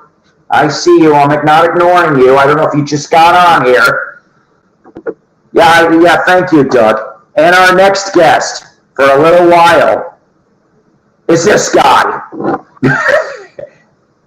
How you doing? Hello. What do you know?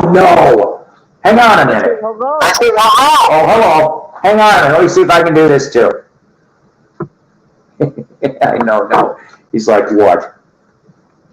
All right. So, it's the VCG, the VC with glasses hour, ladies and gentlemen. We are, what's that? I said I'm the most. Whatever. Hey, Richard, you want to see my Charles Nelson Riley impression? Oh, no, here we go. You're what? You're what? Hang on a minute.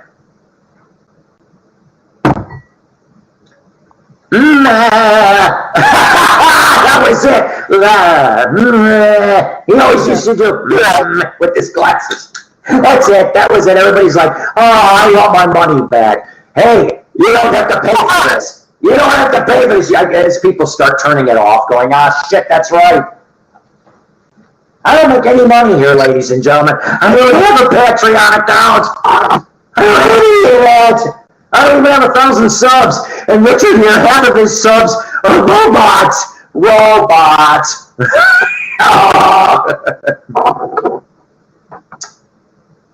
All right, listen. How many of them are under Rosie Jetson? Because that's the maiden jet. Never mind. All right.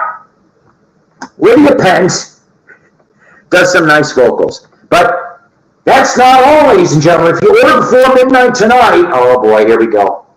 You get a still sealed. I can't believe this is still sealed. And there's even a 39-cent price tag on this. 39 cents. On the same label from 1970. 70. Still sealed, Richard. This is 53 years old. San Francisco Records presents Cold Blood, Hammer, Tower of Power, Victoria, and David Lannon for 39 cents. I don't know what to do. It's a record sampler, Richard, from the San Francisco label. Now, Cold Blood is an awesome band. Go check them out. I don't know who Victoria is. I'm ignorant on that. Tower of Power, one of the best horn groups, period. They're still around, but I think they only got one original member left. Everybody else is dead. I don't know who David Lannon is. I'll take your Venus.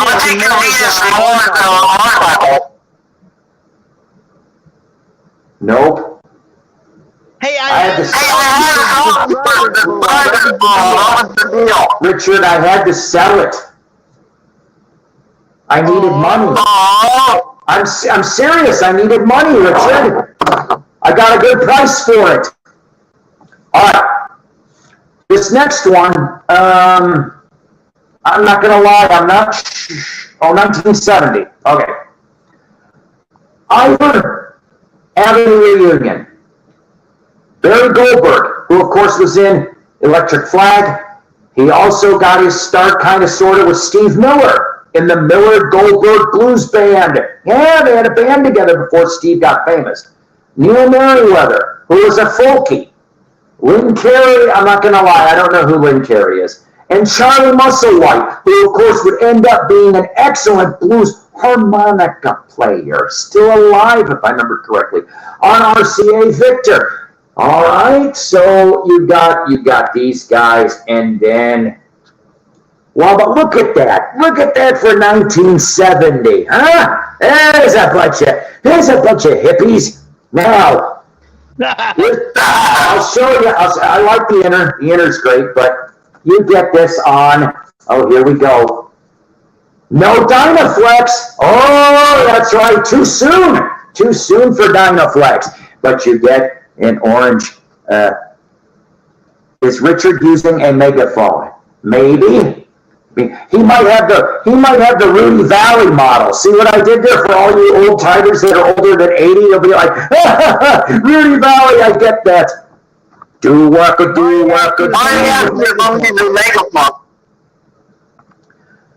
Oh, look at this one here. Tim, another jukebox. I'll write this down. Another jukebox from hell. Dave Mason's headkeeper. Dave Mason's. Are you gonna do playbook from hell? What's that?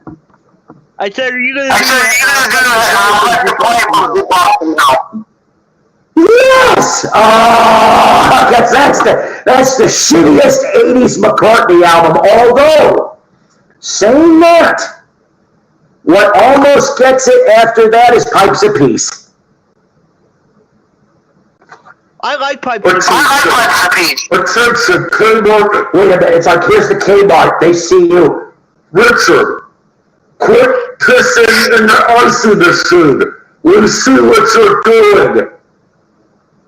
Just because you lick the homies doesn't mean you get them for half off. Our Blue Light Special is up your ass, 99 cents. Actually,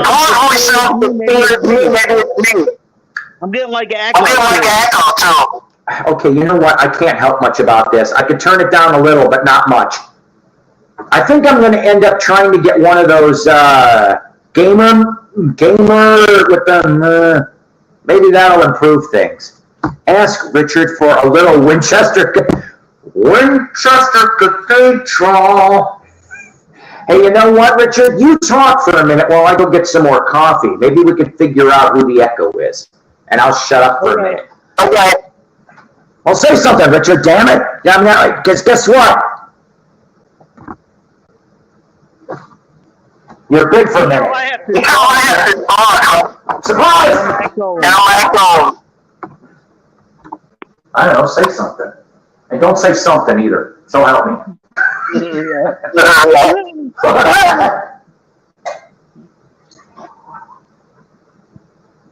Come on, Richard. How's everybody?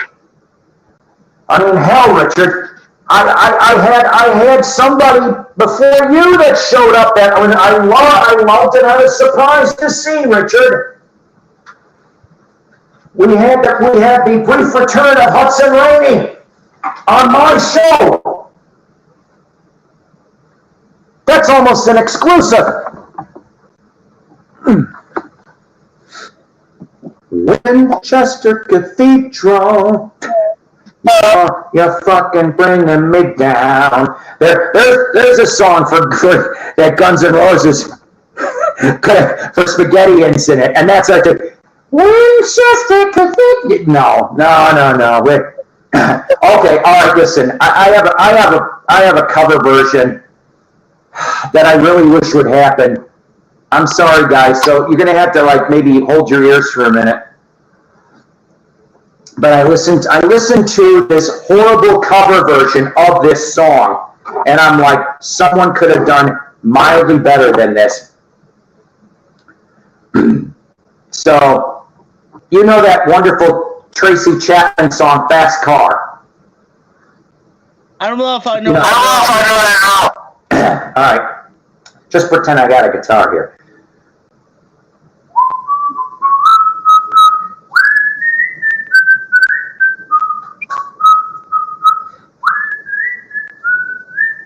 You got a fast car. I'm gonna hey, hello, hey, and get down forever. I always wanted Bob Dylan to do Bob Dylan. And we're driving in your car. Your dad's saying the fucking guy was drunk in. Hey, hey. I want to hear Dylan sing Fast Car. Is there anything wrong with that? Probably a lot. See, even he knew what.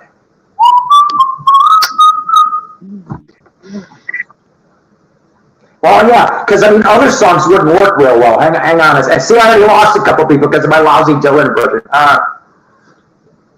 I mean, you certainly wouldn't want Dylan to sing, it's all about the nookie.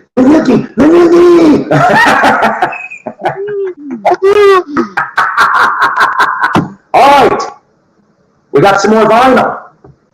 Oh, by the way, I'll show you this, though, for you. I did actually show a Paul McCartney object. I picked it up for $4 today. I need to get that.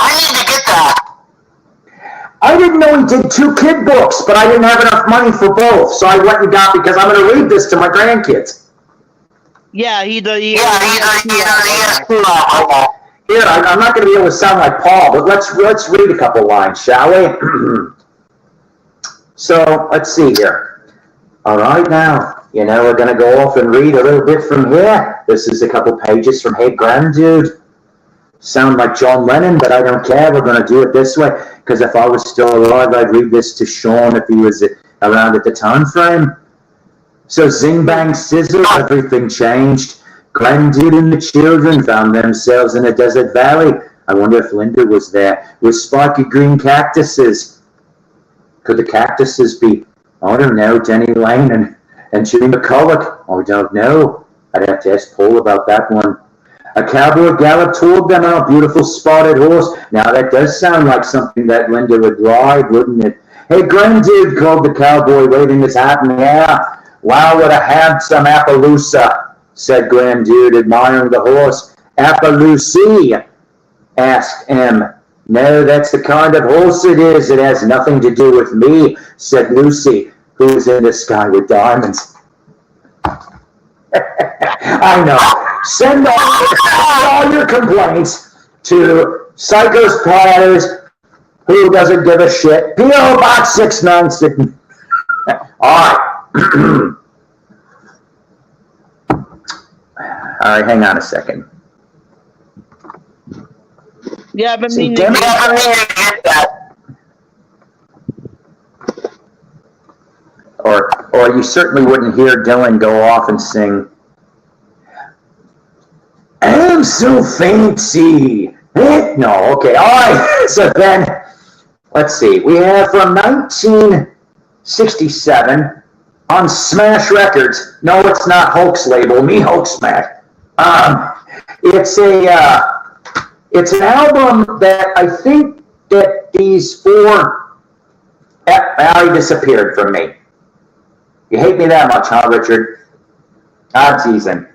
The Collage. Ladies and gentlemen, they do kind of sound a little bit mamas and papas-ish at times. Sometimes a little bit Spanky in our gang. But look, he looks so serious. Why so serious? But you've got Donna, Jody, Jerry, and Ron. That's their names. And it's on the Smash label, if you guys know what that is. But there's some very creepy songs like Looking at Baby, Rainy Day, Rainy Blue Day, Memory Day. I can't even talk right now. But yeah, so recorded at Wally Hyder Studios. All right, got a few more, and then I'll leave you alone.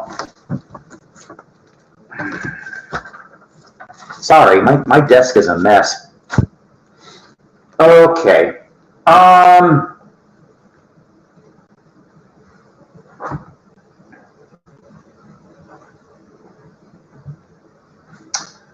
All right, on Ovation Records, 1970,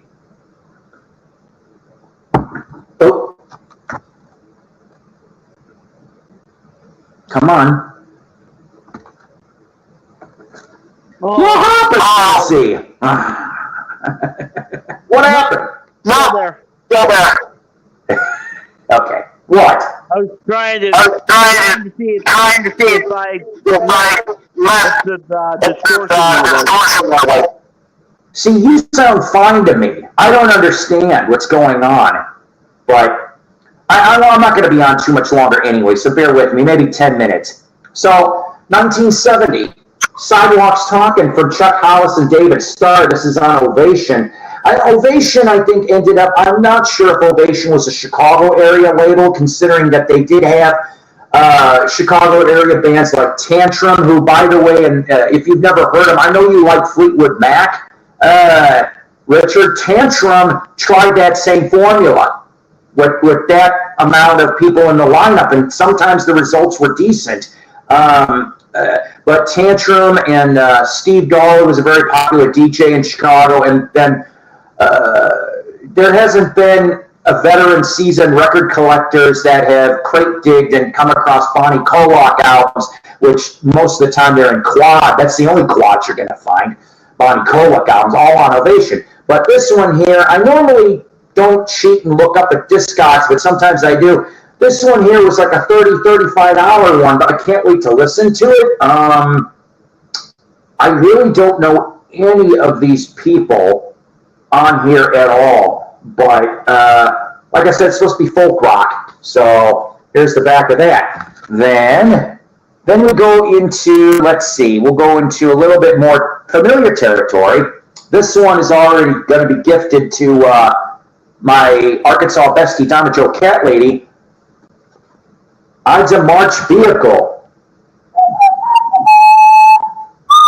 One of the best horn rock groups, period.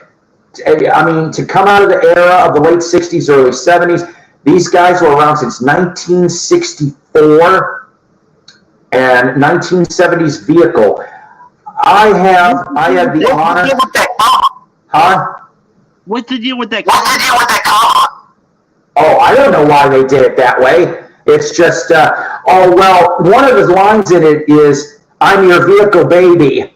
So I don't know if that was, but the thing is Vehicle and LA Goodbye were the only two hits, but I got to meet the Ides of March. They stayed together on and off since 1964. When I saw them on the 4th of July of 2006, I had the pleasure. This is the only Ides album I had. I got it signed by everybody. Now, let's see if I can show here.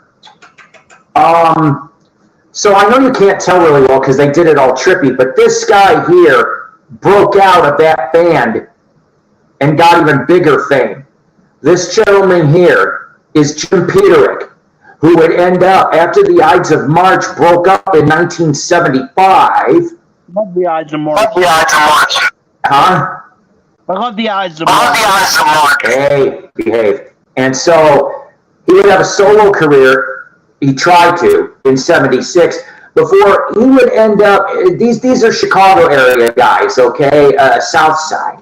And so Jim ended up forming another band because he briefly was in a band called Chase, which ended tragically. I'm just going to say that much. Another plane crash. Boy, 73, 74, all the way to 77. Lots of plane crashes for musicians. So he formed a little band called Survivor, and ended up with Eye of the Tiger in 1982. So to go from Vehicle in 70 to Eye of the, not too shabby, and of course helping to write hits with other, for 38 Special, REO, Styx, in latter years. And then I found, still in the shrink for $199, the next album called Common Bond on Warner Brothers. Up until 2018, all the members were still alive. So I'm glad I got to meet them, and I got the original 7 to sign the back of that, and the front and the back of the Vehicle album. Now this next one here threw me for a loop, and I'm sorry guys, but I had a hard time getting this album to come out of the paper, so I'm not going to try it again. This one here says 2 for $3. Now, I think this is 1970, 71. Louis Gasca. Now, yeah, Tim, that was a fun concert. Tim got to meet, we got to quickly meet Peter Rick, and he signed our Survivor albums too, which was nice. And we got to meet the rest of the band. The only bad thing about the Eye to March bit was they didn't put him in a merch booth with any lighting. Kind of really pissed us off on that respect. But that was one of the few concerts I got to take photographs from the side of the stage. That was awesome in Crystal Lake, Illinois. So Louis Gasca. Here's the front. Here's the back. This is on Blue Thumb Records. Blue Thumb ended up having some really interesting people at one point. You had Mark Bolan with T-Rex. You had the Pointer Sisters. You had Dave Mason. And you had other people on Blue Thumb. Never heard of Louis Gasca. Now, I almost didn't get this until I saw who the hell's on this thing. Now, Louis, it appears, is a jazz guy. He's a trumpet flugelhorn player. Joe Henderson is on tenor sax. Joe Henderson's another one in the jazz world. But that's not why I got this. On guitar, Carlos Santana and Neil Schon. Wow. All right. Yeah, I'm not done. On piano, electric piano, there's other people, and Greg Raleigh. You get on drums, Mike Shreve. Stanley Clark on bass. Yes, that's Stanley Clark. Mike Carabello on congas. And Coke Escovedo on timbales. Now, did you know, okay, now all those people I just told you, except for Stanley, were in the original Santana band. So you're talking 1969 to 72 before Neil Schon and Greg Raleigh left to form Journey. They're all on here. On this guy's album. And then Snooky Flowers, who's been in the session world since the late 60s, is on percussion. So Coke Escovedo, his daughter would end up being famous. Also, do you know who Coke Escovedo's daughter is? No. Anybody out there want to kind of take it down? Oh, that is right. Arthur Lee and Love were on Blue Thumb for an album, right? I think you got me on that one. Thank you. I don't mind learning things. All right. The correct answer, Coke Escovedo, and I might be pronouncing this wrong, his daughter, Sheila Escovedo, a.k.a. Sheila E. She led that class. Anyways, so see, now you learned something today too. So those were all $5, the last handful. Now this one here was $7, this last album I had to show. So I went to another booth in the same mall I got all these from, and it was like 50% off everything in the booth. They were trying to close out and get out. Normally, I don't buy Elvis albums anymore. I'm more of a 45 guy for Elvis. I just am. Or I don't know why, but I just am. Okay. So I found from 1966 Elvis's Spin Out. Now it's in the shop, and as you can see, it says special bonus, full color photo of Elvis inside this album. Now I said to myself, wouldn't it be funny? Wouldn't it be hilarious?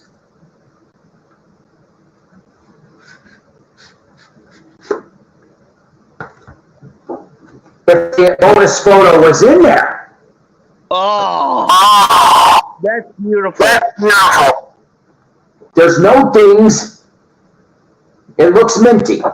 The back of it has a teensy-weensy, and I probably maybe could get it off of there, but I'm not going to try right now.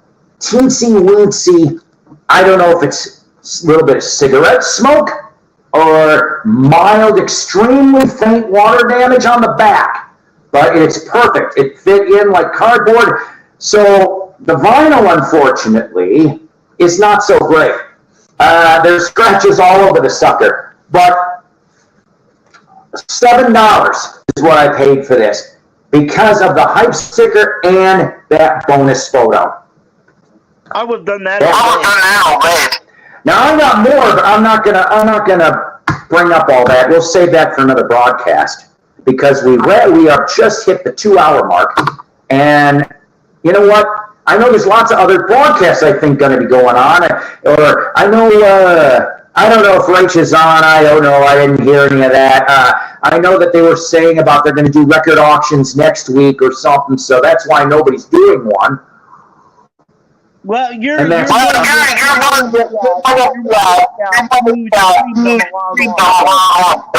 I'm what? You're one of the Well, that's fine. I haven't, like I said, I haven't done one in a couple weeks. Like I said, due to the hospital for Carol and then our health and stuff like that. And you know, I mean, we're just trying to get back in the swing of things. But yeah, I mean, so. Like I said, as long as you don't do or say anything stupid, you're all right with me, as far as I'm concerned. I know some other people probably would say otherwise, but you know what? I really don't give a shit because it's my channel. Just as long as I have not ever issued wrenches on my channel. There's a very good reason for that, though. Okay, because this is supposed to be BC Switzerland now. Saying that, as long as nobody's a total fucktard here, I don't care, okay? I want to talk about music and pop culture and everything else. So yeah, so I mean, I'd like to thank, like I said, I'd like to thank the nice, even if it's a brief reappearance of Hudson Rainey. That was a nice conversation we had, Beatle-related and otherwise. I'd like to thank, of course, here, Richard, the Music Maniac, who's got his how many robot subs are you up to now? How many what? Robot subs are you up to now? Robot subs. I'm up to 900.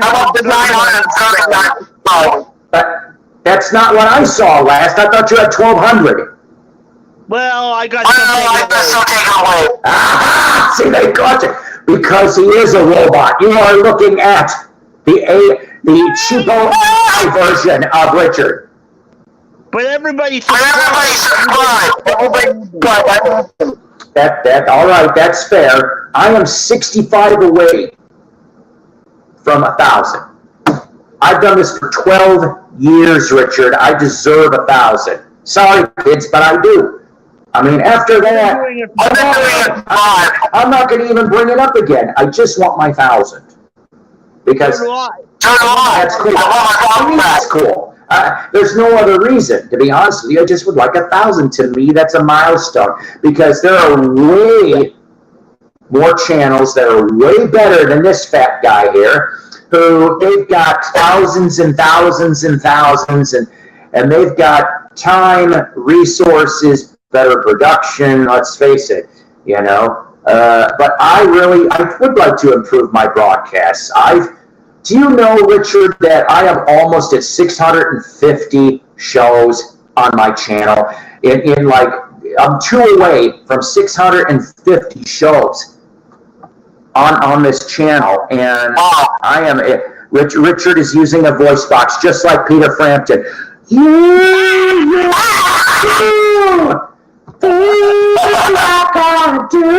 Maybe it's a Joe Walsh model. I said to myself that if for some reason that I had, I don't smoke, so I mean, the likelihood of losing my voice box would be, but if I had to lose it, Lord forbid, I would start a riot because everything would sound the same, but nobody heard it that way.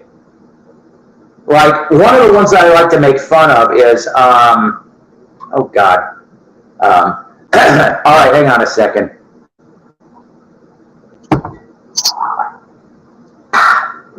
if I had a voice box. Call me. Let me make it juicy for you. That'd be the creepiest son of a bitch thing to come out on a microphone and everything like going. Is he trying to do it? What's the name of that damn song? It's Lollipop, right? Call me, let me make it juicy for you. Because want me to do.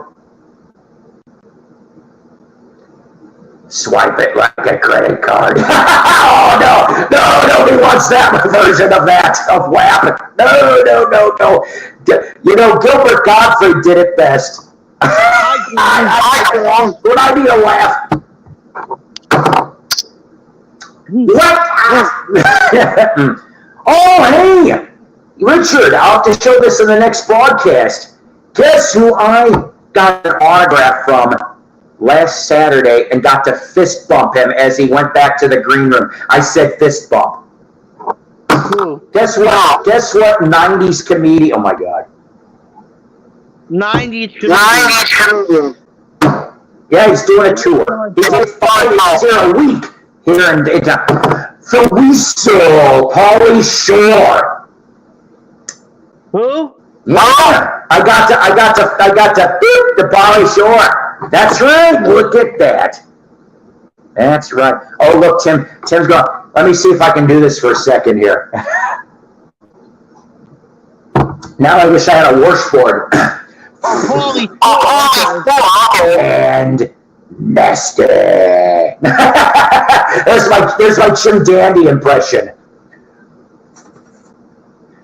Now, when I had to go through the halls of karma like I did, Lord have mercy on my soul. You ever listen to Black Oak, Arkansas, sir? Of course I've heard. Oh, you need to get that first album. You got to get that first album from Black Oak, Arkansas, which is produced by Lee Dorman and Eric Braun from Iron Butterfly. Yeah, Iron Butterfly produced Black Oak's first album. That is one of the best albums. Hot and nasty. And everybody, if you Fluffy's coming to Beloit later in August, huh, Tim? Oh, by the way, Tim, I forgot to tell you, Tim. I think it was this past Monday, Bonnie Carlos did his Monday night band thing at Mary's in Rockford. And if I remember correctly, I could be wrong on this. There was extra guests. You had, I think it was the one here, maybe it was last month. Mophie Baker. I hope I got that right. Mophie Baker, Ginger Baker's son, who now plays drums, and he does the Cream stuff. The added attraction was Bobby Massano on guitar, who Bobby Massano at one point was a member of Stars. That's right, in the late 70s. So they were all in this little bar in Rockford, Illinois, just within the last few weeks. That would have been kick-ass. I'll have to save my almost meet Ginger Baker story one time. Almost. Missed it by... Huh? I didn't mean, but You got whose autograph? Ginger Baker. How'd you get Ginger's autograph? My friend's got it for me. Well, that's damn cool. Seriously, that's damn cool. Yeah, that's what I heard. Talk about a Cream scene so damn volatile.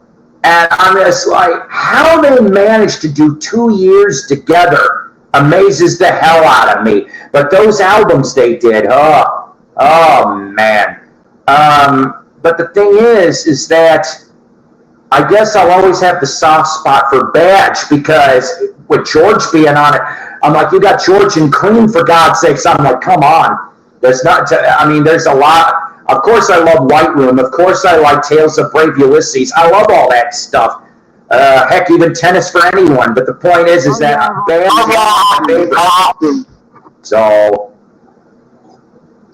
but, you know, I mean, how Ginger even landed in Blind Faith amazed the hell out of me. I'm like, wait a minute, I thought Eric was getting away from everybody. No, he's on! Ginger Baker, son of a bitch, is here.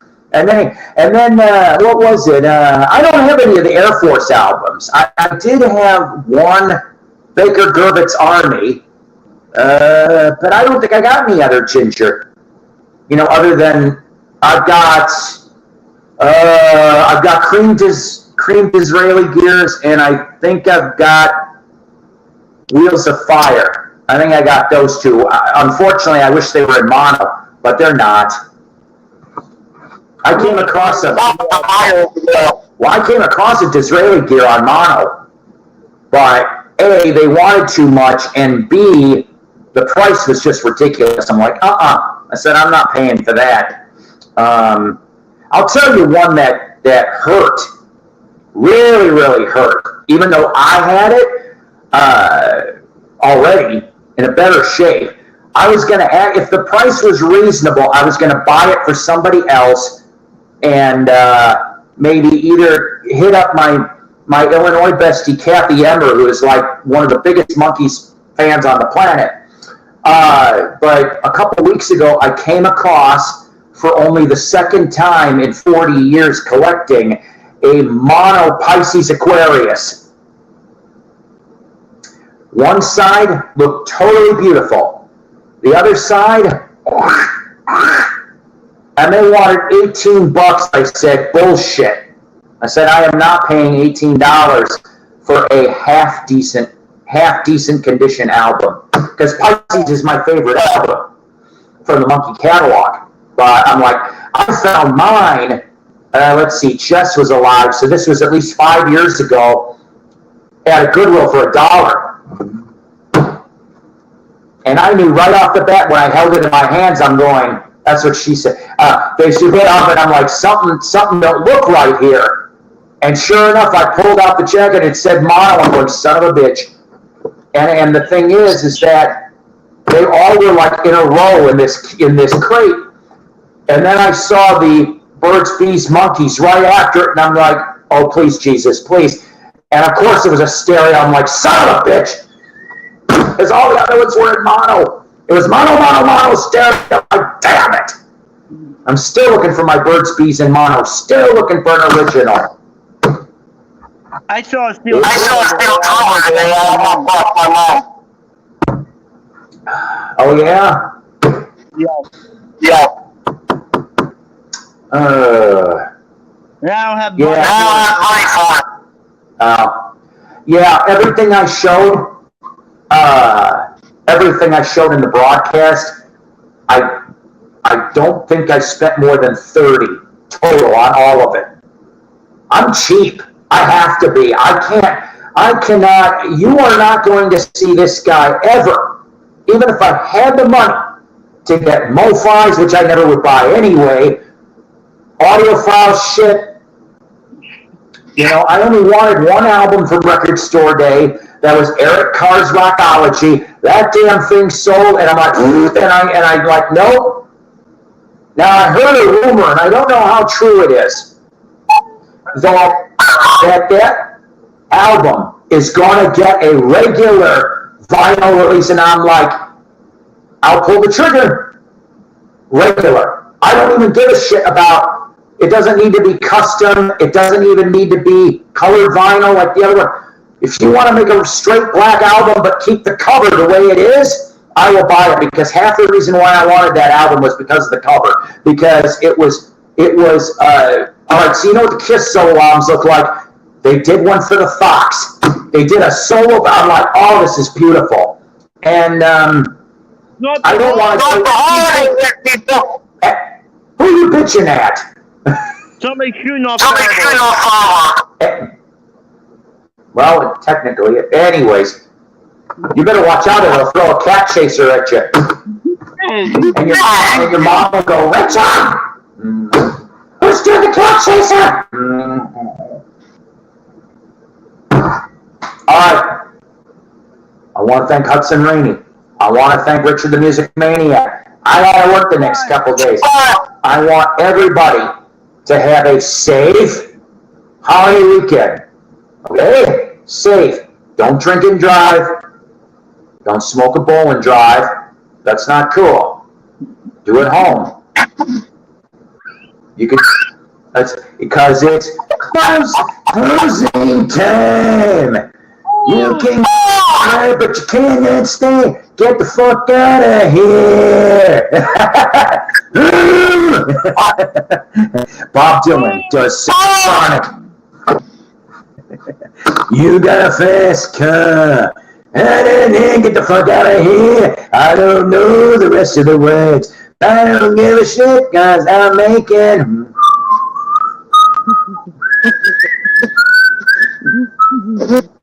Bob Dylan does hard rock. I can't get. Now you're messing with her. Son of a bitch.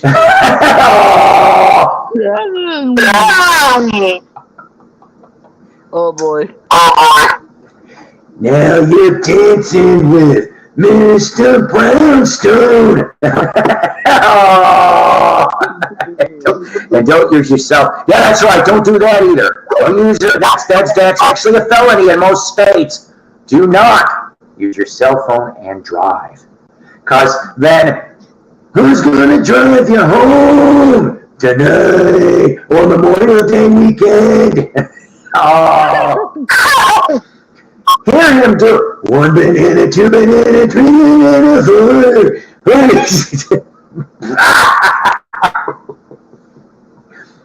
Spider-Man, the Spider-Pig.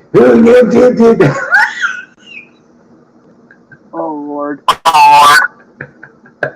Oh, there's a good one. Oh Lord, won't you buy me a Mercedes Benz? Distracted cell phone laws are out there, people. Put the goddamn phones on the cradle holster. As officiated in your state phone guide, page 32, subsection 18A, right next to the one. It's illegal in your state to jack off a pig while you are going 55 and over in a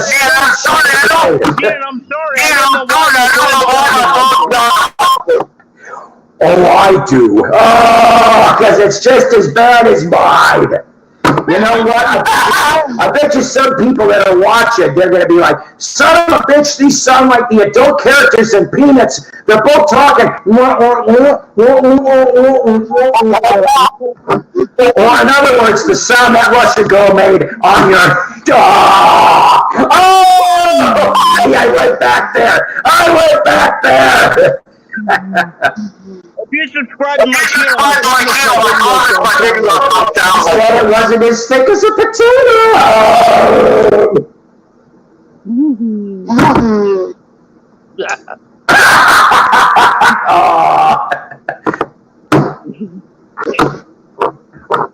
All right, I don't know. Don't drink and drive.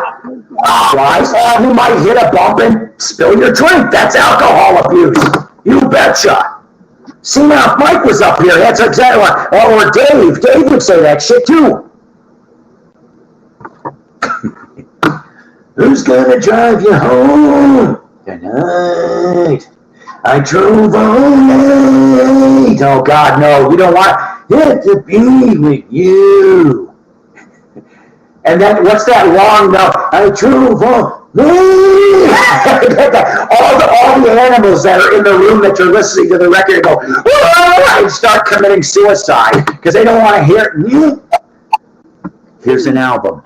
Here's an album nobody ever asked to hear, but everyone gets it. Here on K-Hell Records, you get Bob Dylan. You got Tom Petty. Tim Petty. You got Tom Petty. Yeah. You get Cher. You get Stevie Nicks, and on backgrounds, Yoko Ono, all on one fucking album. It's played in 48 out of 50 United States that assists suicide. It's also played as a wartime crime against any future terrorism against the United States. I said terrorism. There's only 49 stores of it, but on this flight kick, terrorism. I'd like to apologize to the fart, terrorism. Remember that robot chicken? If you want to start the terror, you want to give up I just pissed off all my Mideast neighbors. I'm kidding, people. I'm kidding. I think I am. I hope there's no album that exists like that, because everybody but Tom is still alive. Oh, they could always plug Tom in. You're so bad.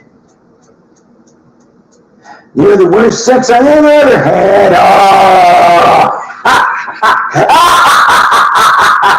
I bet you've heard that one before.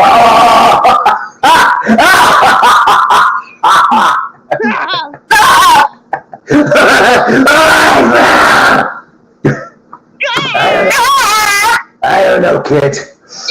You know, you sound like you're having a hernia over there. You know, I was the number one. What the fuck? It sounds like a chipmunk having an asthma. Talk about nuts. That's the wedding album. Oh, God. I'm surprised you 4 people are still in here. You must be bored. You're like, there's nothing out there. There's no fireworks. Memorial Day parade for me to watch. I'm going to watch this jackass Psycho because he thinks he's funny. I'm funny, too. That's how I've stayed along. Look at this face. Not even a mother could love this face. I mean, I know Richard's mom don't love it. Oh! Just even what? Punky Brewster! What are the Punky Brewsters going on here? I got funk at your mother last night, Trebek. I'll take anal bum cover for 1,000.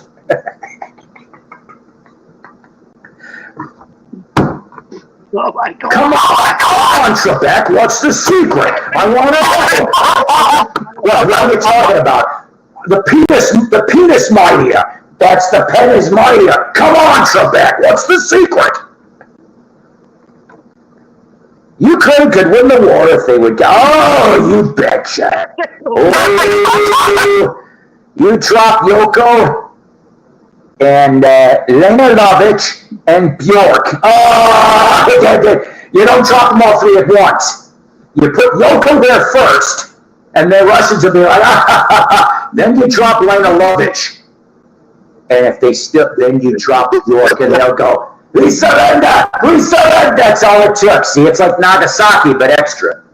Oh, boy. Musical Hiroshima? You betcha! They'd be giving us all their vodka. Oh my God! I am really just on. I can't even say on fire. I'm just smoldering. No, they wouldn't give us.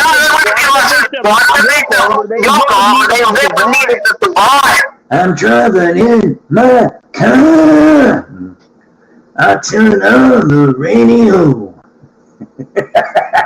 Oh no. Douche running in the night. That's not the right lyric, Mr. Dillon. I don't care because he's a douche. Hey, Cracker, I need you to get me. That's a good possibility, and that ain't right that they did it. Because it's one love, one love. No, okay. You know, every time I hear that song, I think of that travel agency. There used to be this travel agency that used that One Love song. That's what I remember. And if I remember correctly, not to get you all started, Mr. McCartney, I think, was briefly in that video. What video? Yeah, the One World video. He's in there for a couple seconds. For Marley. I need to find. See, that's one thing. I've never come across any original Bob Marley in the wild. Now, the one I'm looking for is the Peter Tosh one on Rolling Stones Records. I'm looking for that. Uh-oh. Oh, your muse died, Richard. Angry Grandma. She did not die. You know what? She could have. She could have. You killed her with your you killed her with your failed expectations. Is Andy on your speed dial? Answer me! Ladies and gentlemen, I'm off the rails. That's all there is to it on this. Running off the rails on the crazy train. Doo-doo, doo-doo, doo-doo, doo-doo. You're doing like you never heard him before. Doo-doo, doo-doo, doo-doo. He did not die. Mister. Mr. Puppet.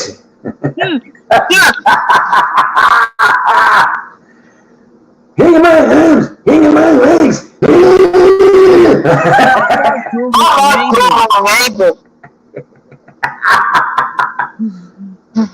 Yes, nobody wants to see that ocelot porn you've got there, Richard, from Google. Ocelot porn. People are going to look at that going, ocelot porn. You didn't hear that from me. I dare you to look. I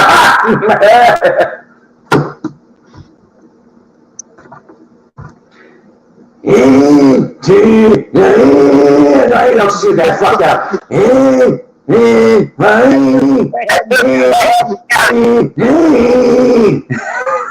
Take my hand and grab the other with my other gland. Oh, see what I tell, boy. Okay.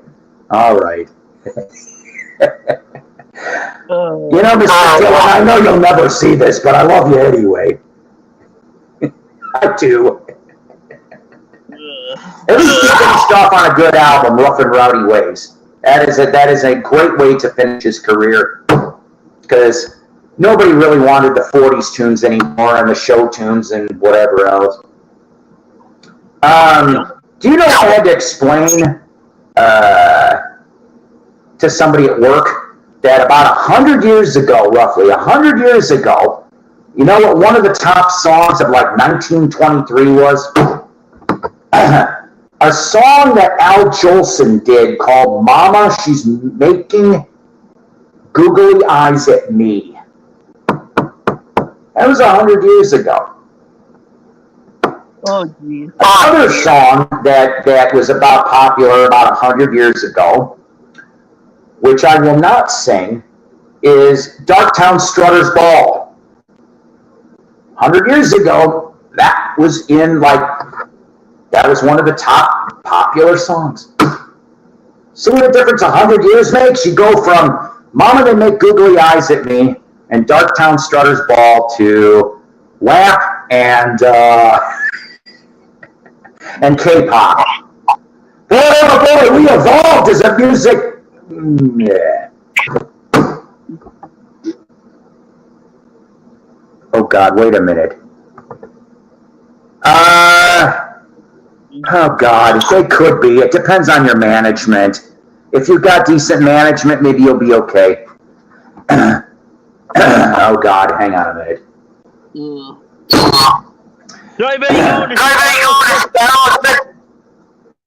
Huh? Anybody going to see? No, they're not coming anywhere near me. And the operator says 40 cents more for the next 3 minutes, please. If you save money, they aren't.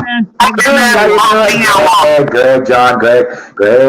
We still, Greg. I can't believe I've been out here 2.5 hours. I really thought I was going to be out here an hour and a half. That's because I keep doing this, that's why. In the words of Dana Carvey from Master of Disguise, this is what you're doing, this is what I want you to do. That's what a lot of people probably should be telling me. If not that, it's, am I not turtly enough for the Turtle Club? I love that movie. If you've never seen Master of Disguise, it's stupid, but it's funny in parts. I'm going to see it. You know, I love Aerosmith. Don't get me wrong. It's just, I mean, I'm glad they're going now, because it sounds to me like, I don't know. Okay, it's none of my business to know what's going on with Tyler. Okay. But okay, help me out here, Peanut Gallery, who's Aerosmith experts here, maybe some of you. Did Tyler relapse? Okay, because I don't know. It was their problems recently. I'm talking about in the last year. Yeah, Hudson Rainey for president, that's right. Yeah, he did relapse. So maybe that's part of it mixed with, I know Joe Perry already has another solo album out. The meet and greet prices are ridiculous. Ridiculous. And also the prices on his online store for signed stuff for the new album, ridiculous. I don't care what you say. It is it's like above 500. It's ridiculous. I'm sorry, okay? I have Joe Perry's. Friend of yours, or did you get it yourself? No, I didn't get it myself. How'd you get that one? My friends got it.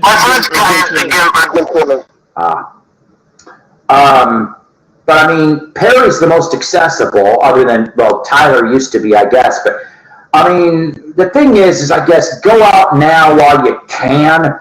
I saw him twice. I saw him in '88, Guns N' Roses, only made it through 5 songs, Poplar Creek Music Theater, Hoffman Estates, Illinois. And 2012, when they came down here, Cheap Trick opened. It was a Walmart shareholders concert. My God, it's almost like it could have been the next day between those two shows. They were on fire. They were on all cylinders. That was one of the best concerts I ever went to. And they were promoting that last studio album, Music from Another Dimension. And they haven't had another album out since then.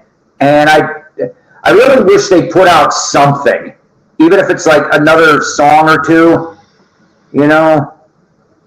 You sound like a, hey, good buddy, my convoy. We got a great good convoy.